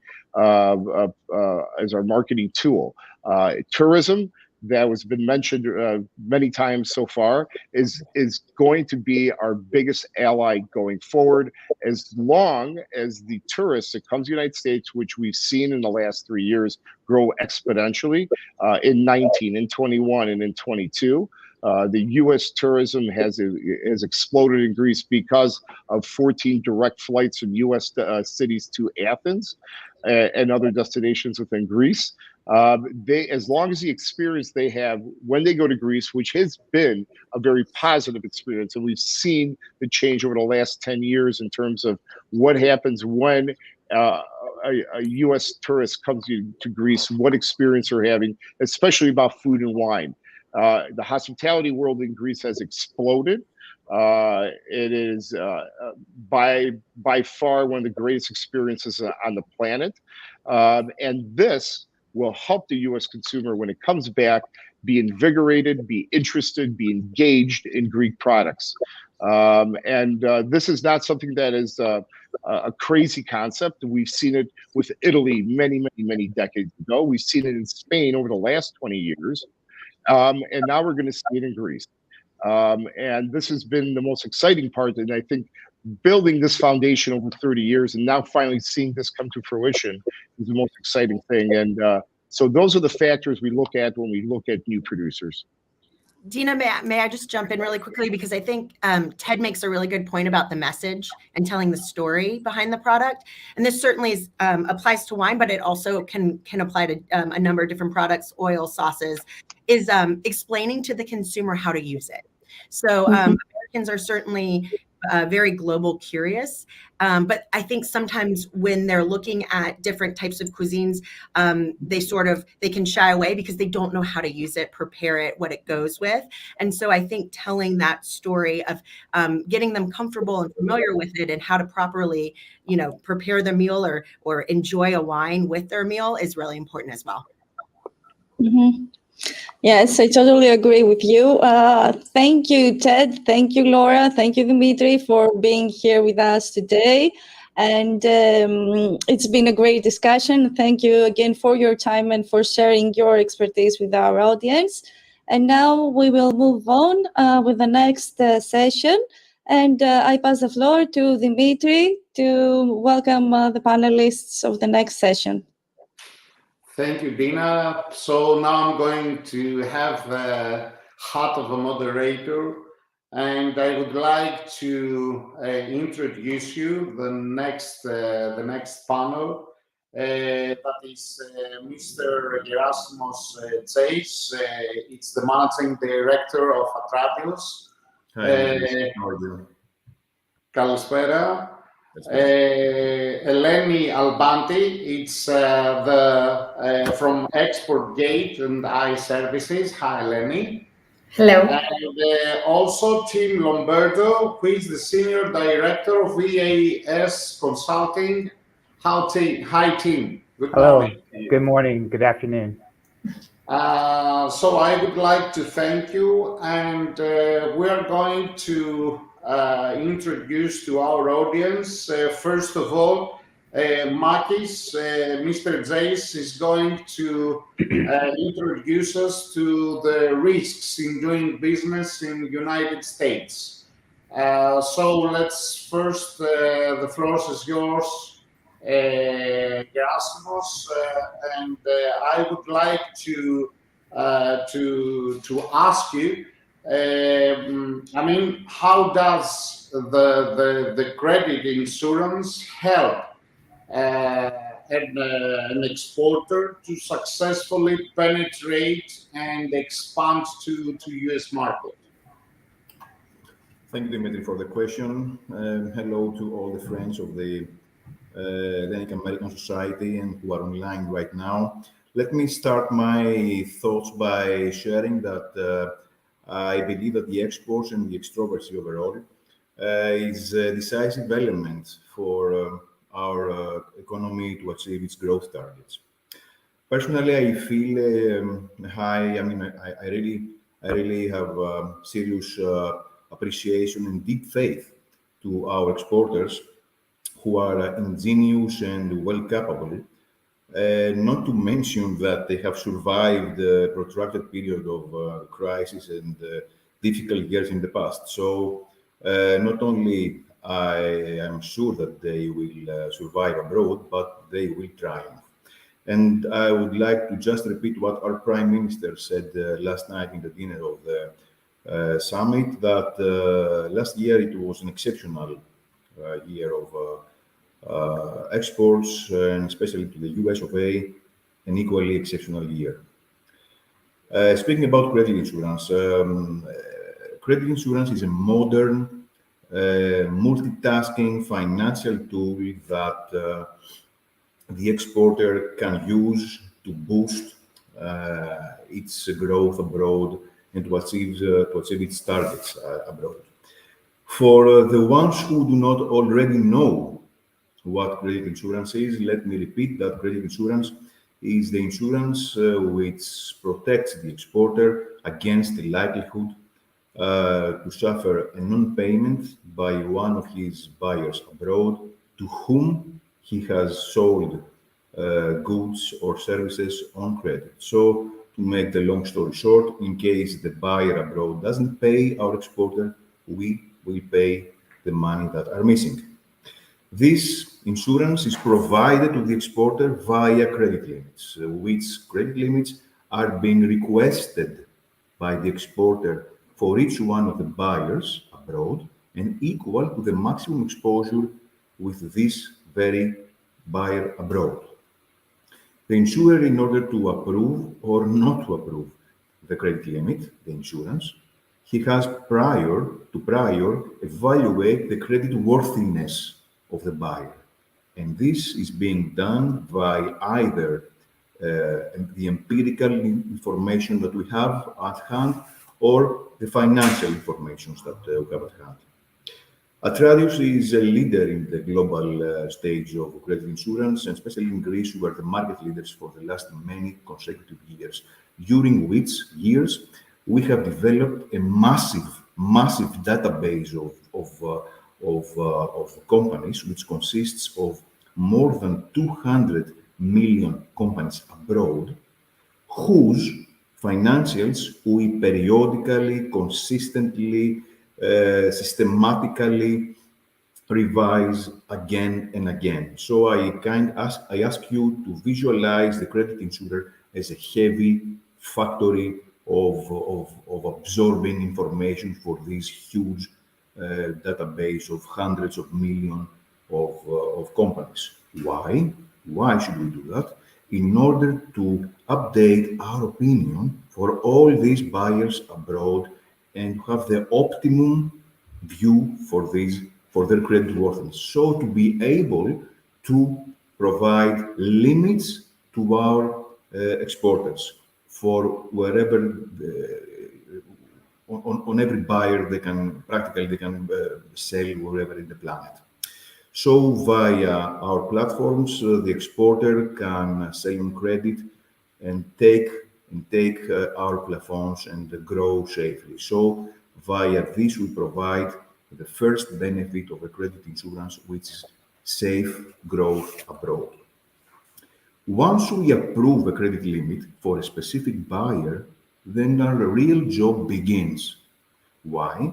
Because this buyer takes position in this huge database of companies abroad, for which we, as I said, we again and again revise our opinion. And in case, in the next 3 months or 6 months or more, 1 year, we detect a deterioration of the creditworthiness of the buyer, something goes wrong, or there are late payments, there are some financial difficulties whatsoever, then we, in time, inform our exporter to either lower his transactions or else his exposures to this very buyer, or if, in the worst case scenario, to interrupt his transactions and stop his exposure to this buyer. And in this way, we achieve what we would like to do, to save his money by preventing him to sell on credit to non-credit worthy buyers.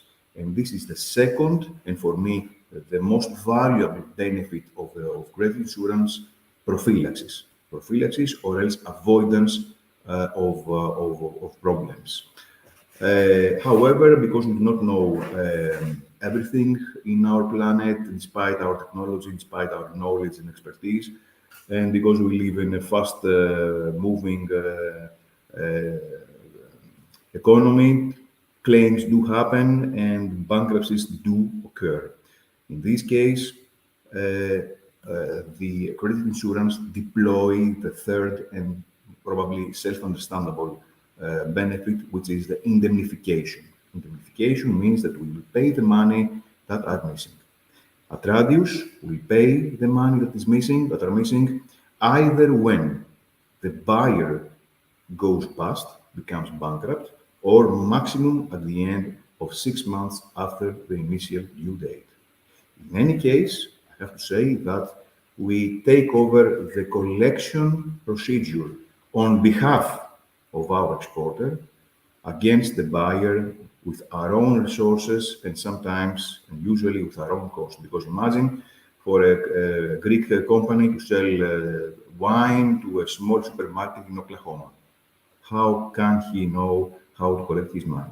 But no matter whether will we be successful or not, or partially successful, as I said, we pay the money maximum at the end of 6 months after the initial due date of the invoice. So to make a long story short, the customer knows a priori when will he get his valuable liquidity. And to close with this, credit insurance is a unique product in the insurance industry where the customer, the policyholder, in our case the exporter, knows chronologically when will he take the money. So, for example, he knows a priori on the 23rd of April next year I will take 100,000 euros from Radius. So it is really, really, really useful for his planning, Dimitri.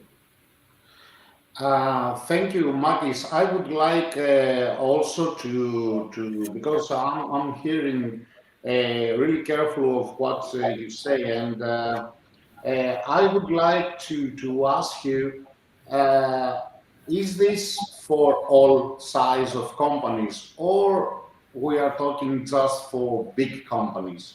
Because I mean, as export consultants, many times, you know, all that things that we are going to discuss, even for FDA, even for the trade alliance that Eleni will explain us, and about Atradius, everybody see the big brands and they're getting afraid of even contacting with you, because they think that their size is not a big size company in order to, let's say, knock the door of the companies.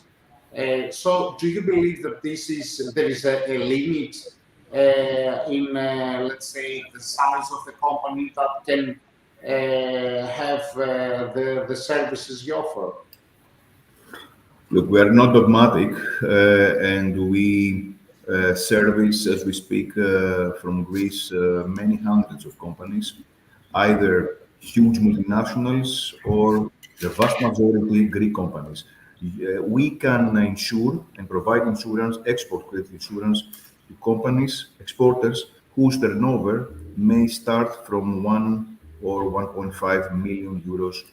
I mean, the credit turnover can be as like 1.5 million euros, Dimitri. So we can provide this service, or we can start the service with insuring 1 or 2 buyers, just to explore the spectrum of the buyers, and then we can increase it. And what about let's say, if I am a potential exporter of a service or a product in United States? What are you said before that the steps is, I'm calling your office, I have an appointment, I see your I see the salespersons or the consultants of Atradius, and then you investigate the other part of the contract, right? And you suggest us about how we are going to go on in a contract with them. Is this clear? Is this right? Or you are also consulting us about the other part of it? Rather the latter. What we usually do is requesting some information about the mechanism and the operation of the exporter. For example, what countries is he exporting to? What terms is he exporting to? I mean, credit terms, 2 months, 1 month, 1 month, 3 months. We also ask him about the frequency of the graduation of his buyers. Has he many buyers or 2 huge buyers?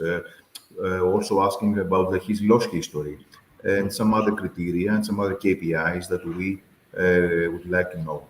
The result of this information is called our quote, our opinion. So we give our consultation, our proposition to the customer, to the exporter, and say, my friend, we propose to insure yourself into these points, with this insurance, with this premium rate, with this, we primarily give him our opinion based on our service, because maybe I omitted to say that we are present, Atradius is present to more than 60 countries worldwide, and we do have intel and valuable information about the economies on the major countries where our exporters operate. So this is what we offer to the customers. So not only plafonds, but also opinion of how he should sell.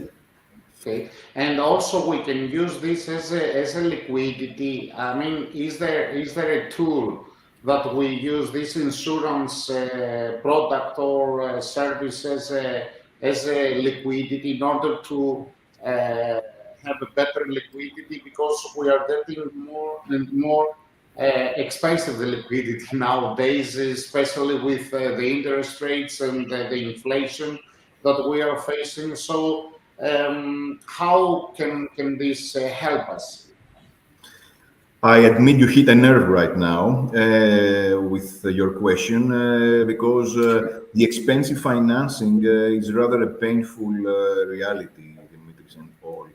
You're right that the interest rates are increasing and they will, I believe they will keep on doing so. So somebody would raise the fair question like, this is nice what you're saying to us, Maki. We acknowledge that via credit insurance we can sell on credit, and we are ensured that in the worst case scenario we will either be paid by the buyer on the initial credit terms or by you guys in Atradius the maximum of the 6 months. But exporter will say, am I be able to finance my business during all these periods? The answer is being given by the nature and by the mechanism of the credit insurance itself. Because as I said, Dimitri, credit insurance is provided by credit limits. The credit limits are the collateral should provide the insurance, the security, the collaterals in a generalized form that we provide to the customer. And these are A-rated collaterals because we, Atradius, is an A-rated by Moody's company.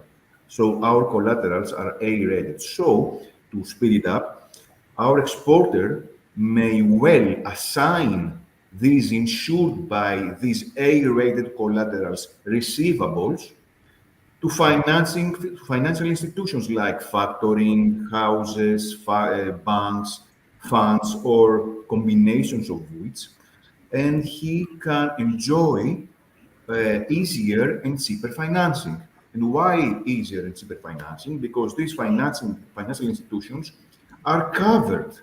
They enjoy the A-rated collateral, which we provide, so they can in return provide money, financing, working capital in a competitive interest rate. So it's a really, really good element in these difficult days of liquidity, credit insurance. And let me finish, and sorry for monopolizing the discussion, that 1 out of the 4 policyholders we have, which is insured, is not insuring themselves because they are afraid of suffering a loss. Maybe they should be afraid. This is another chapter, but they do it because they find working capital in this way easier and cheaper. Thank you, Makis. And I would like now to give the floor to Eleni. And Eleni, I would like to address you the same question for the first of all, you need to tell us about this initiative that was developed from Eurobank. And then I would like to address you the same question if this initiative is also only for large companies. And when we mean for large companies, because in Greece, everybody knows that we have nano companies, as we call them, or super small companies, the SSMEs, because we are a small country, and right now we are starting to reposition ourselves, especially with services, and this is very, very important, because services we are really good, but in production we are doing our, let's say, first steps in the global markets in order to scale up and not start up. The floor is yours, Helena. Thank you. Thank you very much. Thank you very much, Dimitri. Good afternoon to everyone. It's a pleasure to be here with you today. First of all, I would like to thank the American-Hellenic Chamber of Commerce for the invitation, and of course for our excellent cooperation. First of all, I will mention all the initiatives developed by Eurobank in order to support Greek business in international trade. So supporting Greek companies to enhance extroversion and innovation has been a strategic priority for Eurobank. In this context, Eurobank has launched a full-spectrum extroversion initiative since 2009 based on 4 pillars. The first pillar is the ExportGate platform. So Eurobank, in partnership with the main Greek export and corporate organizations, designed and implemented the platform of the ExportGate. And through the ExportGate trade portal, Greek companies have access to one of the largest international trade electronic libraries.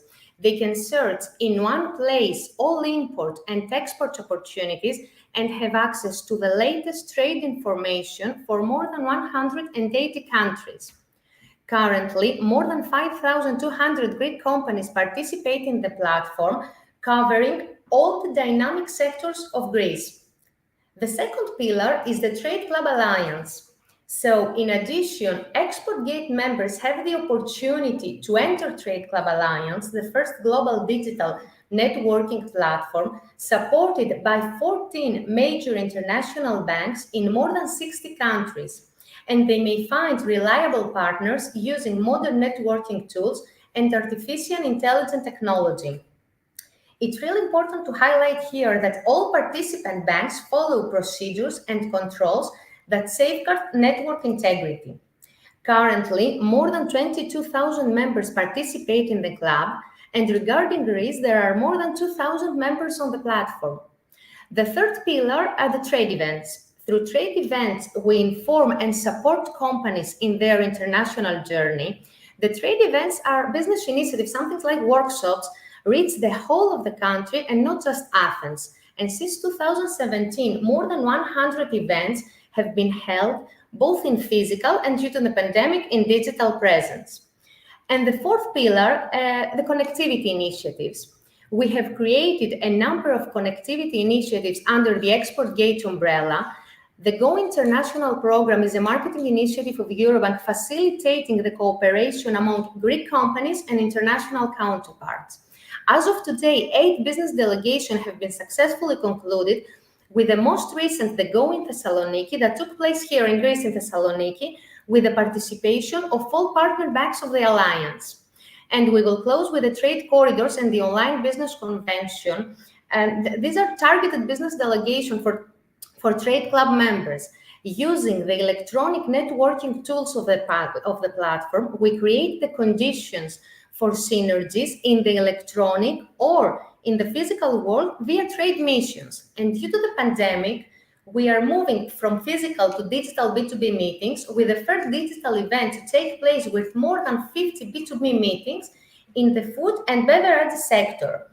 And Dimitris, regarding your question, if all this solution addressed only to large corporate, with the ExportGate platform, we offer to all Greek and Cypriot businesses networking opportunities in the global market and help them find buyers for their products across the globe.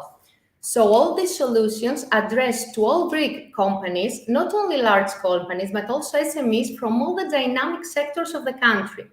It is important to highlight here that the diversity in the product category of the participated companies inside the platform.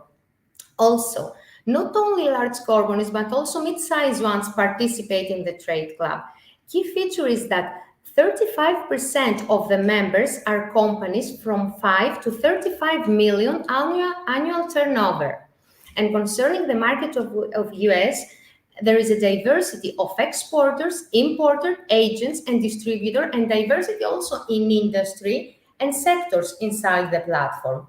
So in order to become a Greek company member of the ExportGate, all it needs is to create their business profile on the platform. And for the Trade Club Alliance, if they meet the necessary criteria, they will receive an invitation to become a member of the Trade Club.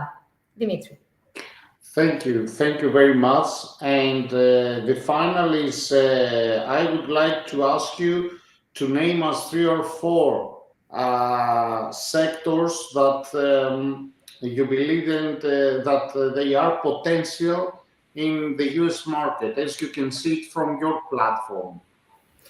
So we will see now what a Greek company can find through the platform.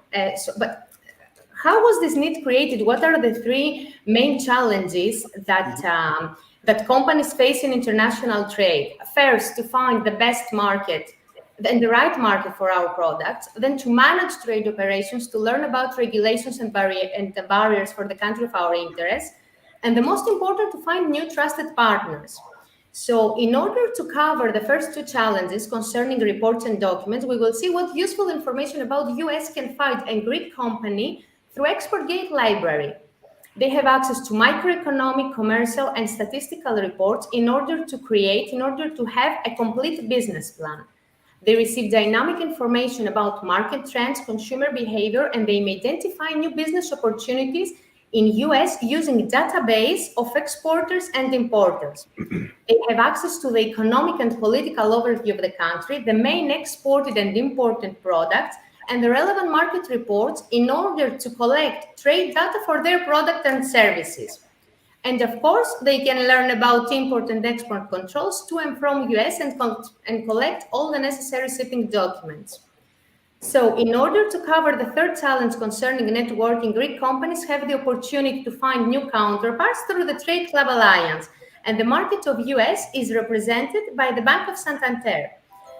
The US is the largest importer in the world and second largest exporter of goods. Nevertheless, trade represents only 23% of the country's GDP, and US top exports in 2020 were refined petroleum oils, followed by cars, petroleum gases, and auto parts and accessories. Main US imports in the same year included cars, automated data, processing machine, phone system devices, medicaments, crude oil, and automobile parts. The United States is a highly industrial country with high levels of productivity and the use of modern technologies, and key sectors include agriculture, manufacturing of machinery, chemical products, food, and automobile. The main products that Greece exported to the United States are other processed vegetables, cement, and refined petroleum products.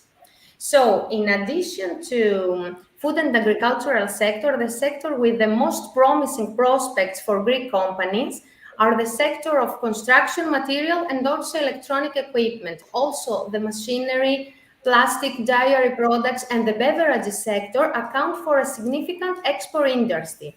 And in my point of view, key industries in terms of services are technology sector, real estate, and of course, telecommunication. Thank you. Dimitris. Let me thank you very much. And this is a really good opportunity now to go to Tim and to ask him about the FDA. Tim is the expert and the EAS company that we, as the American Chamber of Commerce, we collaborate closely in order to give all the appropriate information and also to make all the appropriate procedures for a company, even if it is small or large. Tim, the floor is yours. You can give us an introduction and then we are going on with some cases that we have. Thank you. Thank you. Thank you very much. I appreciate your time and I appreciate the opportunity to speak with everyone today. Exporting into the United States can be overwhelming if you don't understand or don't know the process. However, once you do know the process, it's a fairly straightforward project to be able to move forward. For each manufacturing facility in Greece that is interested in exporting into the United States, the first step is FDA registration. And to start that process, you would have to go through a Dun & Bradstreet Data Universal Numbering System, which is called the DUNS for short, and obtain a unique identifier number from the DUNS system. And what that does is that it tells the FDA that your business is a legitimate business. And then once you have your unique facility identifier from the DUNS system, you submit that to FDA as part of your registration. And then you will receive a registration number from the FDA. This is true for any facility that is manufacturing, processing, packing, or holding food either for human consumption or animal consumption. If the intended if it's intended for the United States, then any of these facilities must have a DUNS number, a unique facility identifier number, and then an FDA registration. If you are manufacturing a dietary supplement or a dietary supplement ingredient, the US FDA considers these to be food ingredients, and so you would have to go through the same registration process.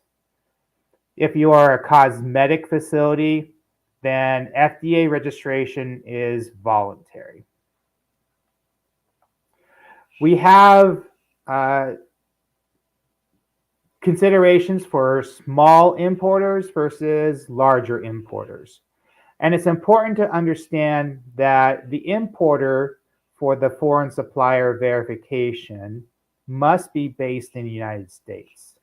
And so the manufacturing facility obviously is located in Greece, or the distribution facility is located in Greece. But there must be an entity in the United States with a physical US address who would be considered the importer, the foreign supplier importer of record. And this importer would be the entity or the person who FDA will contact if there's ever a question or when they plan to conduct a foreign supplier verification inspection. For a small importer, the requirements of the manufacturer or the distributor in Greece is limited. You would need to have a letter that states that you agree to conform to all of the food safety standards that are similar to those in the United States. You do not have to conform to all of the requirements. However, you do need to provide a letter that says that you do manufacture the food in a safe fashion and that the standards that you manufacture that food is similar to those in the US. You would have to have a modified importer or exporter from Greece procedure, as well as a recall procedure. And then the foreign supplier importer that is based in the US would also need to have a letter that states that they meet the requirements, the financial requirements, which is less than $1 million in revenue for the last 3 years on average. For a large importer, the requirements become much more inclusive. And so essentially for a large importer or a large manufacturer in Greece, the company must comply with all of the same regulations that any food manufacturing company would have to comply with in the United States. So you need to have a HACCP plan. You need to comply with the food regulations in the United States. There has to be a specification of the food that's being exported from Greece. There has to be some type of a third-party audit. And then what we call PCQI certification, which is compliance to the FDA regulation for preventive controls, qualified individuals. And so all of those would be detailed in the regulation. But as I understand it, a lot of the companies that would be exporting from Greece would probably be categorized as a small company. And then the small importer rules would apply. Thank you, Dimitri. Thank you very much, Tim. And now I would like to make a final question, and especially for Tim. Tim, I would like to ask you about a Greek company, okay, that they register for FDA, how long you believe it takes in order to get the certificate in their hand? So the process is twofold.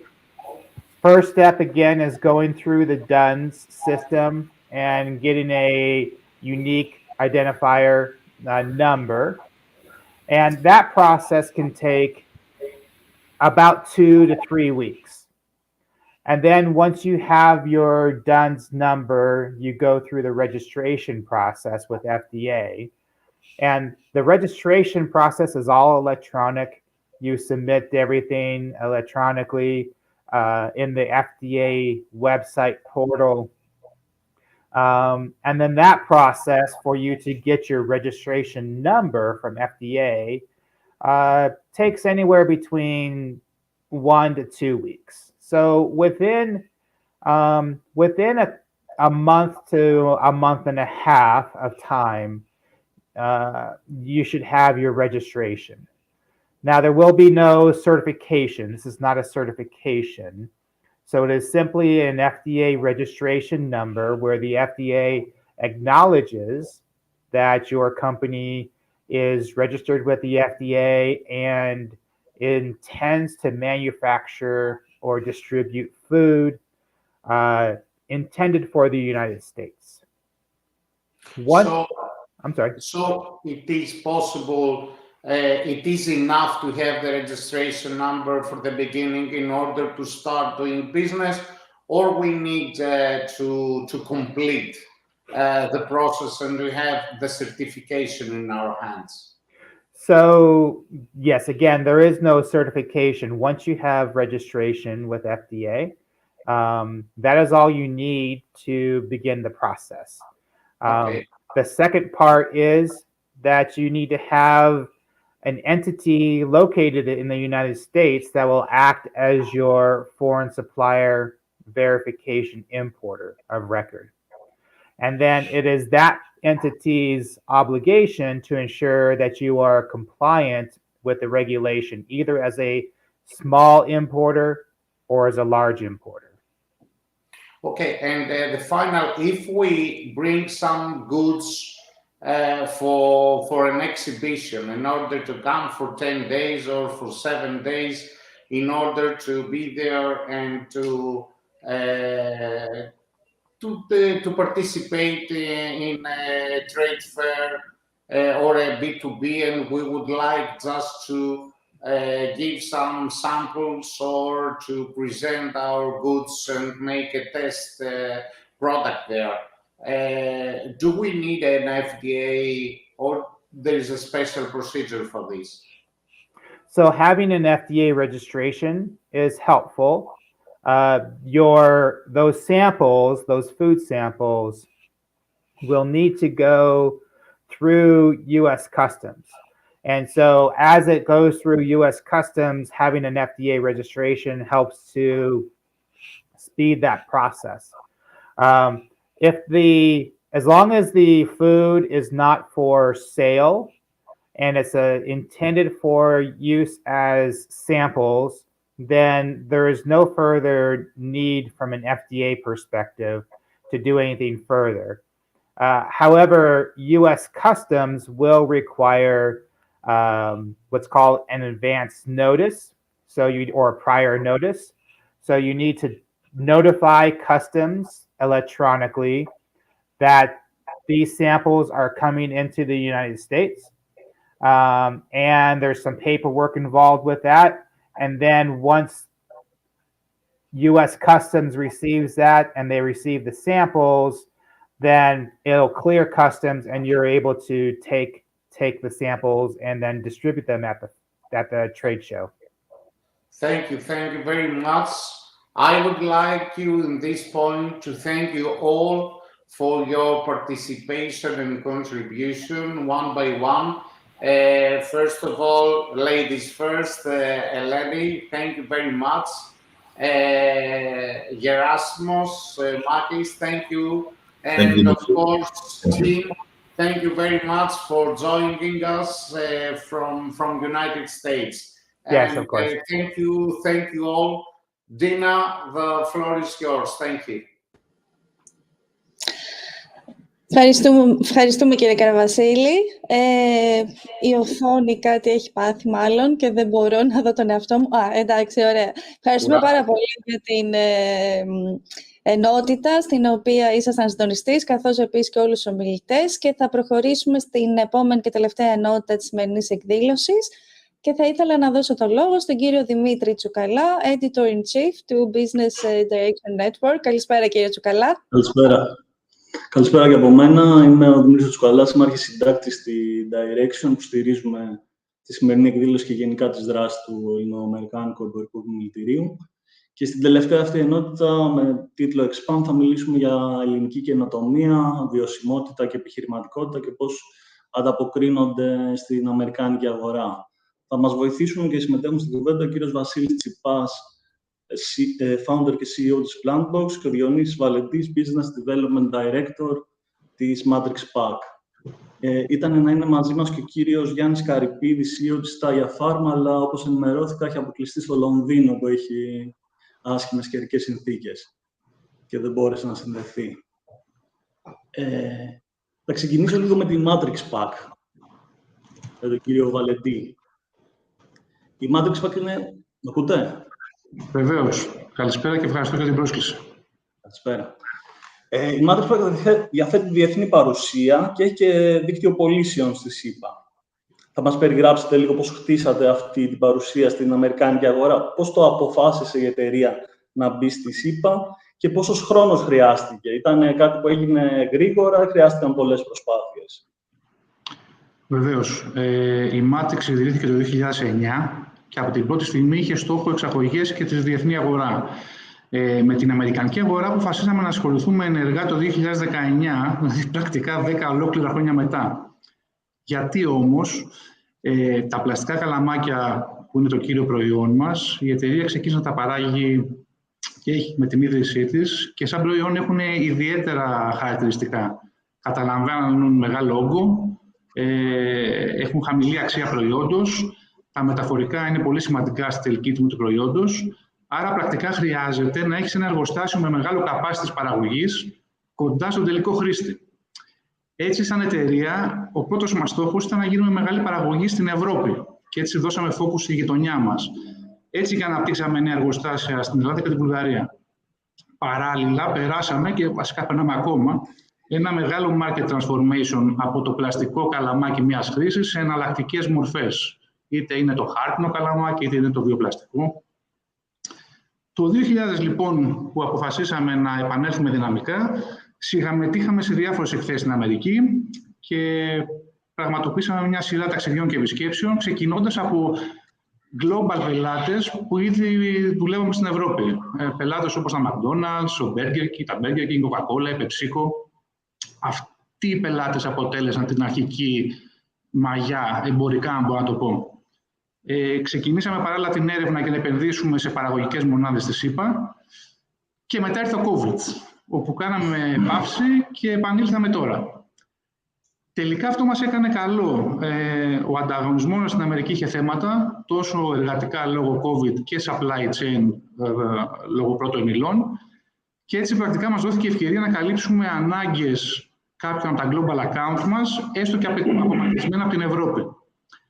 Αυτό θεωρούμε ότι σε συνδυασμό με την ήδη υπάρχουσα εμπορική παρουσία μας στην αγορά θέτει τις βάσεις για την επιτυχία των μελλοντικών μας επενδύσεων στη ΣΥΠΑ. Και μιας και μιλάω για επενδύσεις, είμαι στην ευχάριστη θέση να ανακοινώσω ότι από τον Ιανουάριο και μετά η εταιρεία θα διαθέτει 2 επιπρόσθετες παραγωγικές μονάδες, μία στο Cincinnati του Οχάιο και μία στο Portland του Oregon. Με την προσθήκη των 2 αυτών εργοστασίων, η συνολική παραγωγή της εταιρείας θα ανέρχεται στα 29 δισεκατομμύρια καλαμάκια ετησίως, έχοντας εργοστάσια σε Ελλάδα, Βουλγαρία, Αγγλία και ΗΠΑ, κατατάσσοντας την εταιρεία στις 3 μεγαλύτερες εταιρείες παραγωγής καλαμακίου παγκοσμίως. Θα μας δώσετε και μια εικόνα, μια τάξη μεγέθους για τα αποτελέσματα στην αγορά των ΗΠΑ μέχρι στιγμής? γέννημα του XPAC. Αυτή τη στιγμή ο τζίρος μας το 2022 πρέπει να είναι κοντά στα 2,5 εκατομμύρια ευρώ, που δεν είναι ιδιαίτερα σημαντικός ακόμα. Ενδεικτικά η εταιρεία αναμένεται να κλείσει στα 43 περίπου εκατομμύρια ετήσιο τζίρο, οπότε είμαστε ακόμα πολύ στην αρχή. Εσείς, κύριε Τσιπά, προσφέρετε ένα διαφορετικό προϊόν, ένα μοναδικό προϊόν, ένα ελληνικό bonsai, μπορούμε να πούμε. Ένα συσκευασμένο δέντρο ελιάς. Καλησπέρα και από μένα. Ναι, η αλήθεια είναι ότι είναι αρκετά διαφορετικό το προϊόν και από άποψη όγκου και λόγω των ιδιαίτερων χαρακτηριστικών. Εμείς εξάγουμε ουσιαστικά, ξεκινήσαμε δοκιμαστικά στην Αμερική. Πιο πολύ για να δούμε. Αγορές που σκεφτήκατε να προσεγγίσετε στο εξωτερικό, είπα. Ναι, είπα και Καναδάς ήταν ουσιαστικά οι δύο μεγαλύτερες αγορές που είχαμε στο στόχαστρο, με τη λογική ότι υπήρχαν πάρα πολλοί Έλληνες μετανάστες. Οπότε θα ήταν ιδανικό να βρούμε πελάτες από αυτή την περιοχή για να μας δώσουν και feedback το κατά πόσο το προϊόν μας μπορεί να ανταπεξέλθει όχι μόνο στην αγορά, αλλά και σαν προϊόν γενικότερα, αν υπήρχε, άμα ήταν ελκυστικό. Οπότε, βέβαια, οι πρώτοι πελάτες δεν ήρθαν από την Αμερική, έτσι. Να το διευκρινίσω αυτό. Δηλαδή, στοχεύσαμε εκεί. Οι πρώτοι ήρθαν από πολύ μικρές χώρες, από το Πουέρτο Ρίκο, από την Κώστα Ρίκα. Εκεί ξεκίνησαν οι πρώτοι να παραγγέλνουν, και το οποίο το έφερε boomerang. Και όταν είδαν οι πελάτες ότι μπορεί όντως από την Αμερική να φτάσει σε ένα ζωντανό φυτό, γιατί δεν υπήρχε προηγούμενο, κλαδιά παραγγέλνανε και τους στέλνανε. Όταν το είδαν, τότε ξεκίνησαν να παραγγέλνουν. Έτσι ξεκίνησε ουσιαστικά το όλο ταξίδι στην Αμερική. Και αυτή τη στιγμή η αγορά των ΗΠΑ και του Καναδά, τι σημαίνει για την εταιρεία, τι ποσοστό του τζίρου, ας πούμε, είναι? Κοιτάξτε, και εμείς με τον COVID ουσιαστικά σταματήσαμε να εξάγουμε απευθείας. Και ήμασταν τυχεροί που προλάβαμε πρακτικά για μία εβδομάδα να μην στείλουμε τα πρώτα φορτία, γιατί με όλα τα προβλήματα στα logistics, μάλλον δεν θα είχαμε ανταπεξέλθει λόγω του μεγέθους μας στα κόστη που θα προέκυπταν. Πρακτικά φέτος ξεκινήσαμε πάλι με έμεσες πωλήσεις, δηλαδή πολυεθνικές εταιρείες οι οποίες υιοθετήσαν το προϊόν μας για τα εταιρικά τους δώρα, για κάποιες προωθητικές ενέργειες. Πήρανε από εμάς τα προϊόντα και οι ίδιοι τα στείλανε στην Αμερική σε πελάτες ή σε εργαζόμενους ή σε κάποια καταστήματα. Ουσιαστικά έτσι έγιναν οι πωλήσεις. Τώρα, το τελευταίο δίμηνο, πρακτικά πάνω από το 50% του τζίρου μας ήταν καθαρά για αυτό το σκοπό. Πήγανε όλα τα προϊόντα σχεδόν στην ευρωπαϊκή και στην αμερικάνικη αγορά. Η ελληνικότητα του προϊόντος, γιατί αναφέρατε κιόλας ότι στοχεύσατε αρχικά εκεί λόγω των πολλών Ελλήνων, της ομογένειας σε ΗΠΑ και Καναδά. Πώς έχει βοηθήσει το προϊόν για την πορεία της στην αμερικάνικη αγορά? Και γενικά στην αγορά του τουρισμού και της φιλοξενίας που εσείς στοχεύετε. Τα φυτά και τα λουλούδια γενικώς περιέχουν ένα κομμάτι συναισθηματισμού. Όταν αυτό ταιριάζει και με την κουλτούρα και με το πού προέρχεται κάποιος, με τις μνήμες που έχει ή με ιστορίες που έχει ακούσει, βοηθούσε πάρα πολύ στο να είναι πολύ ελκυστικό για αυτόν.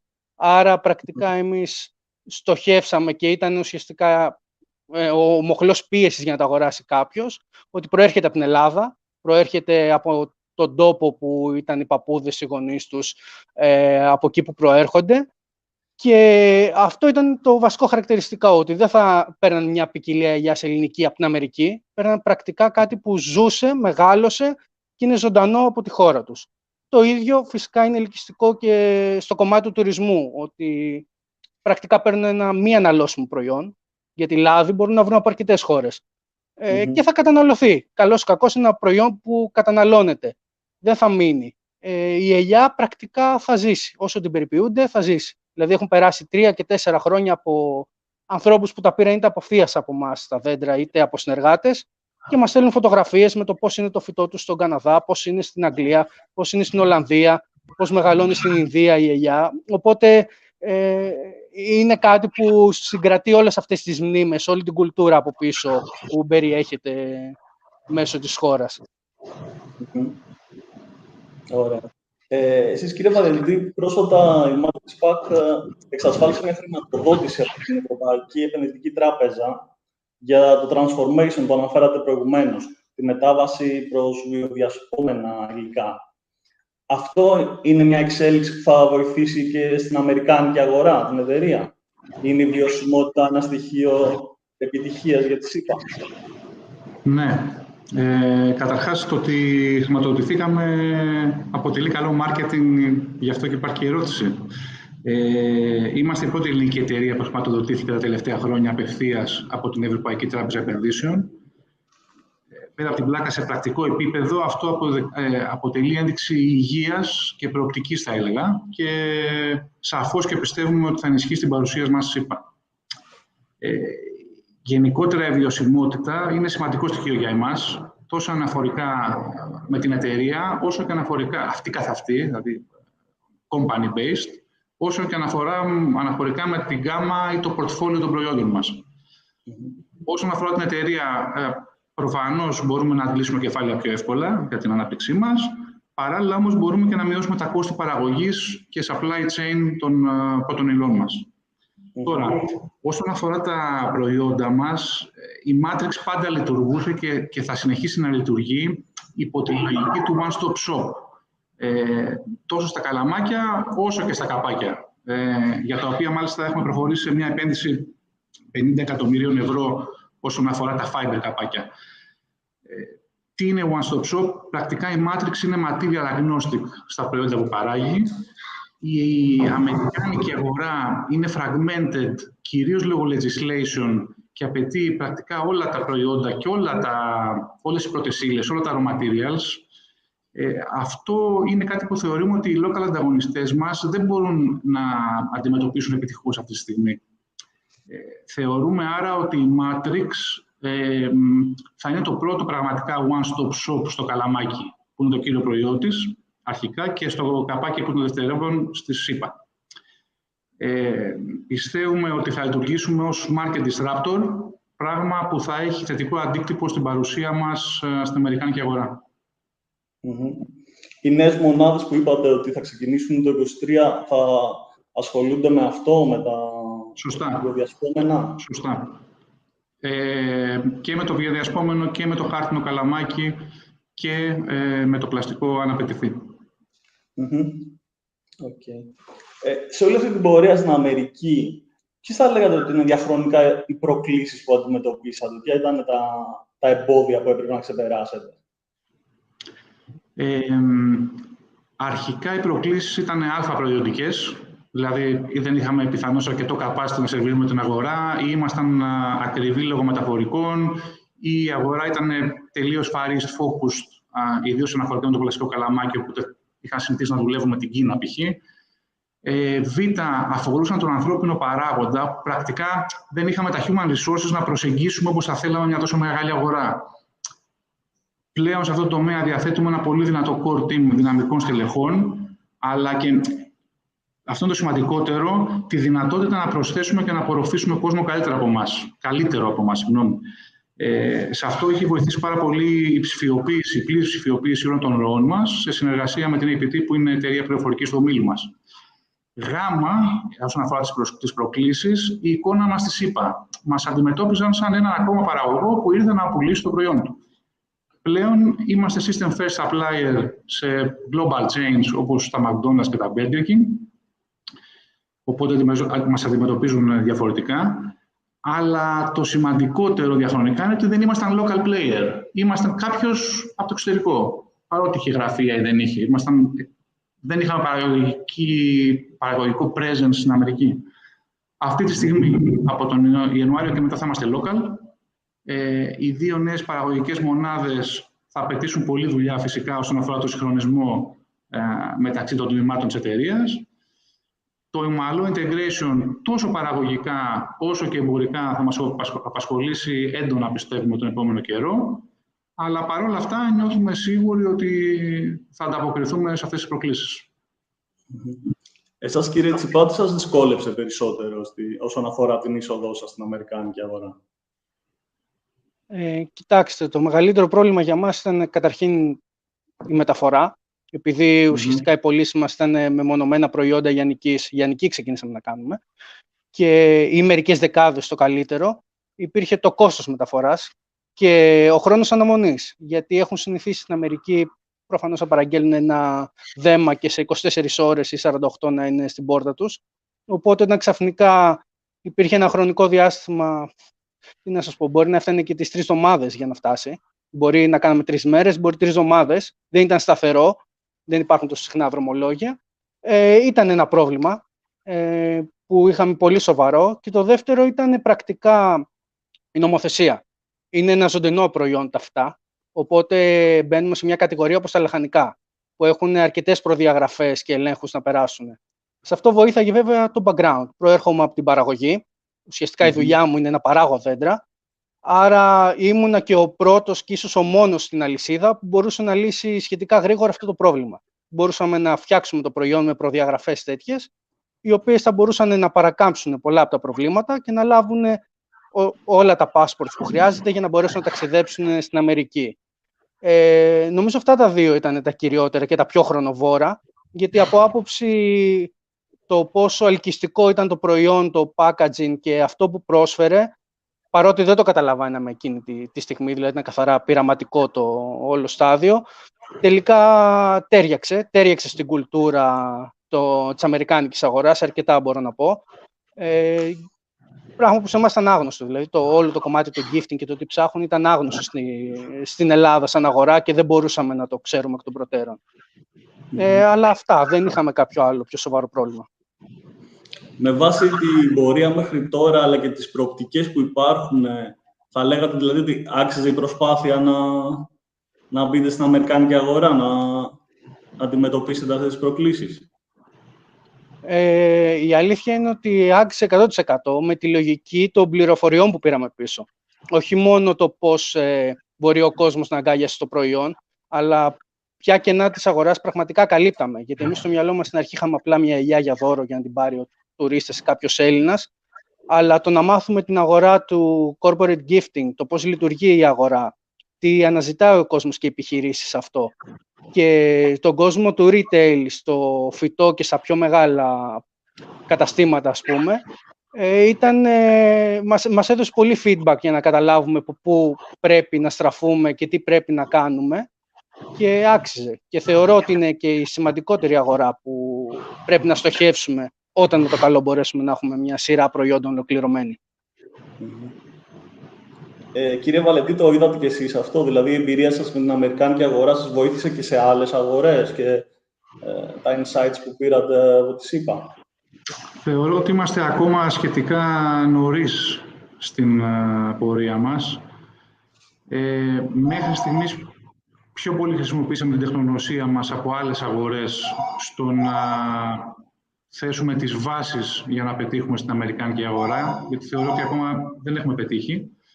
Παρ' όλα αυτά έχουμε τις σωστές βάσεις για να τα καταφέρουμε. Σίγουρα, βλέποντας από κάποιους μεγάλους πελάτες μας, η αλληλουχία των project είναι Ευρώπη, ΗΠΑ, Ασία. Δηλαδή, τώρα που το λέτε, κάποια project στην Ασία τα συζητάμε μέσω των αγοραστών της ΗΠΑ, να το πω. Κατάλαβα. Τη δεδομένη στιγμή, με όλο αυτό που ζούμε και στην Ελλάδα αλλά και στον πλανήτη, με την διαταραχή των εφοδιαστικών αλυσίδων, το disruption των μεταφορικά, το ενεργειακό κόστος, ποια θα λέγατε ότι είναι η μεγαλύτερη πρόκληση που βιώνετε όσον αφορά την αστυνομική? Να απαντήσω εγώ? Ναι. Κοιτάξτε, αναφορικά με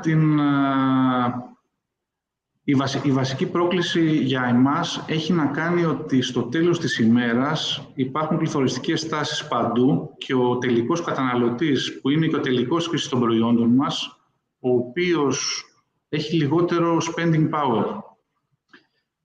Γιατί το λέω αυτό? Το λέω γιατί κατά τη διάρκεια των τελευταίων 3 χρόνων, COVID και μετά, πρακτικά βρεθήκαμε ωφελημένοι από τα προβλήματα εφοδιαστικής αλυσίδας που που αντιμετώπιζε ανταγωνισμούς. Δηλαδή, πήραμε μερίδιο αγοράς ακριβώς επειδή είχαμε δουλέψει πολύ δυνατά τα τελευταία χρόνια, ούτως ώστε να έχουμε και πρώτες ύλες και πολλά delivery points και πολύ καλούς συνεργάτες. Θεωρούμε ότι end of the day θα τα καταφέρουμε και τώρα, αρκεί και γι' αυτό δηλώνουμε one-stop shop, διότι δεν ξέρουμε να μετρήσουμε στο μέλλον ποιο από τα προϊόντα μας ή αν όλα, με κάποιο κομμάτι τους, θα γίνουν adopted από τον τελικό καταναλωτή. Γιατί αυτός είναι στο τέλος της ημέρας αυτό που πληρώνει και όχι το chain το οποίο σερβίρουμε εμείς. Εσείς, κύριε Τσιπά, που όπως είπατε ήδη, logistics-wise ήταν ιδιαίτερο το προϊόν για να πάει στη ΣΥΠΑ. Τώρα είναι μεγαλύτερη δυσκολία.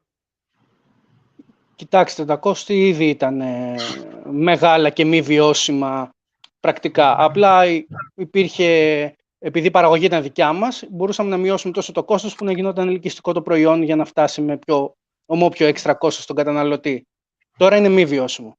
Πρακτικά ο μόνος τρόπος για να γίνει βιώσιμο το όλο κόνσεπτ ήταν να υπάρχει καταρχήν αρκετά μεγάλη ποσότητα και ευρεία γκάμα προϊόντων για να ταιριάξει την αγορά και πρακτικά και μία εγκατάσταση, να μπορεί να εξυπηρετεί από την Αμερική απευθείας κάποια καταστήματα και συνεργάτες, γιατί οτιδήποτε άλλο, ακόμα και να είναι κερδοφόρο, θα είναι ελάχιστα κερδοφόρο. Δεν αξίζει το χρόνο και τον κόπο και δεν υπάρχει σταθερότητα βασικά. Μπορεί να στείλουμε μια παραγγελία και ενώ έχει όλα τα χαρτιά, επειδή είναι και υποκειμενικός παράγοντας στα τελωνεία, καλώς κακώς δεν είναι αυτοματοποιημένες όλες οι διαδικασίες, να κρίνει κάποιος ότι πρέπει να κάτσει για έναν δεύτερο έλεγχο το φορτίο, που πρώτον να καθυστερήσει και 1 με 2 εβδομάδες παραπάνω να φτάσει στον τελικό καταναλωτή. Και έχουμε extended shelf life, αλλά υπάρχει ένα όριο στα ζωντανά φυτά. Μπορούμε να τους δώσουμε μερικές εβδομάδες, αλλά δεν μπορούμε μερικούς μήνες. Οπότε έχει μεγάλο ρίσκο το να το κυνηγήσεις μεμονωμένα. Εσείς έχετε κάποια σχέδια περαιτέρω ανάπτυξης στην αγορά των ΗΠΑ? Κοιτάξτε, μέχρι τώρα λόγω της κατάστασης ουσιαστικά είχαμε παγώσει ό,τι γινόταν. Το μόνο που γινόταν ήταν κάποιο development σε προϊόντα, κάποιο R&D στην παραγωγή μας, προκειμένου να δούμε πόσο ευρεία γκάμα μπορεί να γίνει και πού να στοχεύσουμε πρακτικά, σε ποιο κομμάτι του market. Αυτό που θέλουμε είναι από το 2023 ουσιαστικά να κοιτάξουμε να μπει ίσως κάποιος επενδυτής στην εταιρεία, προκειμένου να βγάλουμε μια ολοκληρωμένη σειρά προϊόντων που θα στοχεύει στην αμερικάνικη αγορά. Ίσως δεν ξεκινήσει από την αμερικάνικη αγορά. Δηλαδή, το παράδειγμα που είπε ο Διονύσης ήταν κάτι που ταιριάζει και σε εμάς πάρα πολύ. Έχουμε πολυεθνικές εταιρείες που δουλεύουμε στην Ελλάδα, οι οποίες προέρχονται από την Αμερική ή έχουν σε διάφορες χώρες και στην Αμερική γραφεία και είναι ο κατάλληλος τρόπος για να ξεκινήσεις. Δηλαδή, δουλεύουμε ήδη μαζί τους. Θεωρούμε ότι ίσως πρέπει να ξεκινήσουμε να διευρύνουμε τη συνεργασία και μετά να περάσουμε στα αντίστοιχα κομμάτια που έχουν στην Αμερική, για να γίνει βήμα-βήμα. Αλλιώς νομίζω είναι για μας τουλάχιστον ακριβό χόμπι να το κυνηγήσουμε άμεσα. Καταλαβαίνω. Κύριε Βαλέντη, με όλη αυτή την εμπειρία σας, θα προτείνατε σε μια ελληνική επιχείρηση να κυνηγήσει το αμερικάνικο όνειρο? Και πού θα πρέπει να εστιάσει, τι να προσέξει? Καταρχάς, θα το πρότεινα απόλυτα. Είναι μια τεράστια αγορά, η οποία ακούγεται ότι είναι πάρα πολύ μακριά, αλλά δεν είναι τόσο μακριά όσο κάποιος μπορεί να φανταστεί. Είναι μια αγορά η οποία είναι πολύ, ορθολογική, συνεννοείς πάρα πολύ εύκολα και σταράτα. Είναι πολύ clean. Είναι business friendly. Δυσκολεύομαι να δώσω άλλον ορισμό πέρα από αυτό. Είναι μια αγορά που πραγματικά μπορείς να δραστηριοποιηθείς και πραγματικά μπορείς να συνεννοηθείς με όλους τους συμμετέχοντες. Εσείς, κύριε Τσιπά, συμφωνείτε σε αυτό? κάποια επιχείρηση να στραφεί στην Αμερική, ελληνική? Εν μέρει συμφωνώ. Θεωρώ ότι υπάρχουν κομμάτια της αγοράς στα οποία μπορεί να ταιριάξει ο καθένας. Πρακτικά θεωρώ ότι δεν ταιριάζει σε όλους. Ανάλογα σε τι φάση είναι η εταιρεία, τι προϊόν έχει, δεν είναι για όλους εύκολο. Δηλαδή, είναι και πρακτικό το θέμα. Δεν μπορείς να το υποστηρίξεις τόσο εύκολα όσο είναι μεγάλη αγορά. Δεν είναι σαν την Ελλάδα. Όταν η οικονομία κλίμακος είναι τεράστια για να ανταπεξέλθεις, είτε σε marketing, είτε σε δίκτυο, είτε στο πόσο stock πολύ απλά μπορεί να έχεις ή πόσο προσωπικό για τα services, θεωρώ ότι πρέπει να είσαι στην κατάλληλη στιγμή που να μπορείς να ανταπεξέλθεις. Γιατί αλλιώς μάλλον θα μείνεις απ' έξω. Εγώ αυτό έχω δει, ότι όσοι το προσπαθήσανε και δεν είχαν την ικανότητα να το στηρίξουν από πίσω, τελικά μείναν απ' έξω και χαλάει η εικόνα της εταιρείας. Όχι ότι δεν θα υπάρχει ενδιαφέρον για το προϊόν, απλά συνήθως δεν συνεργάζονται πια μαζί σου. Κατάλαβα. Ωραία, εγώ έχω καλυφθεί στις ερωτήσεις μου. Θα ήθελα ένα τελικό σχόλιο από τον καθένα σας. Θα σας ξεκινήσουμε με τον κύριο Βαλεντή. Κάτι που θα θέλατε να πείτε σαν επίλογο. Σαν επίλογο θέλω να πω, θα επανέλθω στο ότι επειδή είμαστε λίγο biased μάλλον, επειδή ξεκινάμε και τα δύο εργοστάσια τον Ιανουάριο με την Αμερική, θεωρούμε ότι είναι μια τεράστια αγορά, μια πολύ σημαντική αγορά, μια αγορά που αν θες να είσαι global πρέπει να είσαι πολύ δυνατός και προς αυτό όλη η ομάδα της Matrix εργάζεται σκληρά για να τα καταφέρουμε. Εσείς κύριε Τσιπά? Από τη μεριά μου θα έλεγα απλά ότι η αμερικάνικη αγορά προφανώς είναι καταναλωτικά σαν κουλτούρα και σαν ωριμότητα αγοράς πολύ πιο μπροστά από την ελληνική και την ευρωπαϊκή. Είναι σίγουρα το μέλλον για αρκετές εξαγωγικές εταιρείες, ιδιαίτερα στον αγροϊατροφικό τομέα και γενικώς στην παραγωγή.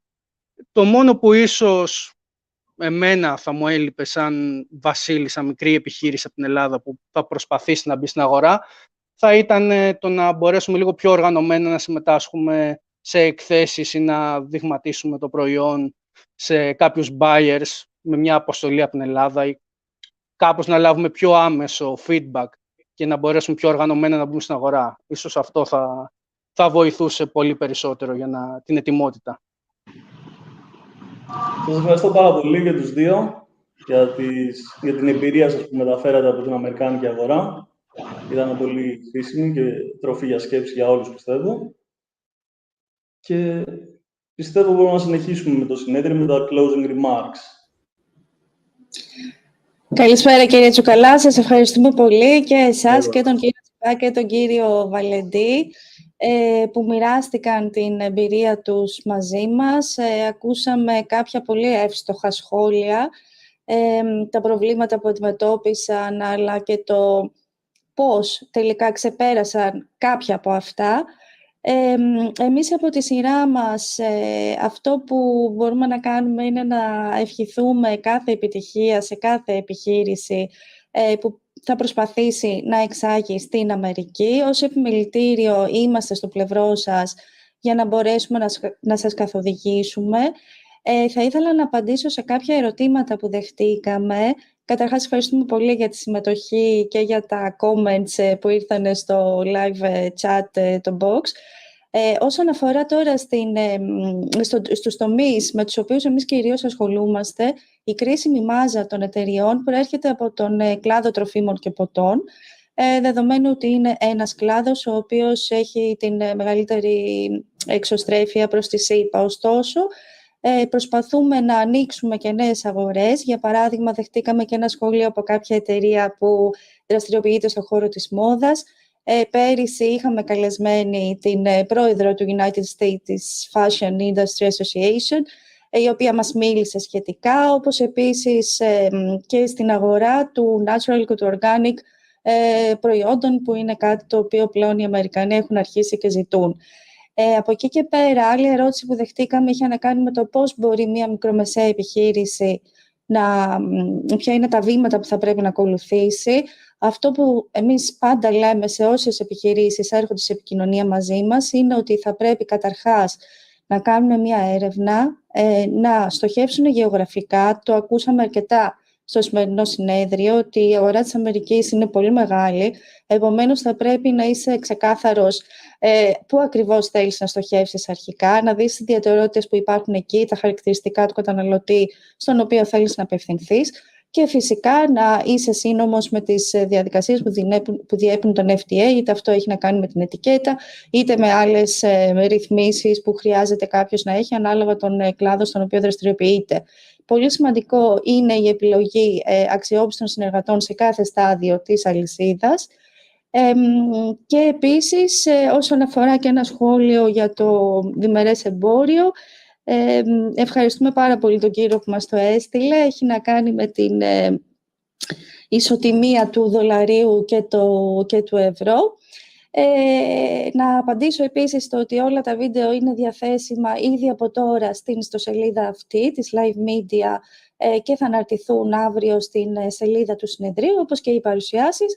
Και εμείς φυσικά είμαστε στη διάθεσή σας για ό,τι χρειαστείτε. Σας ευχαριστούμε πάρα πολύ για τον χρόνο σας.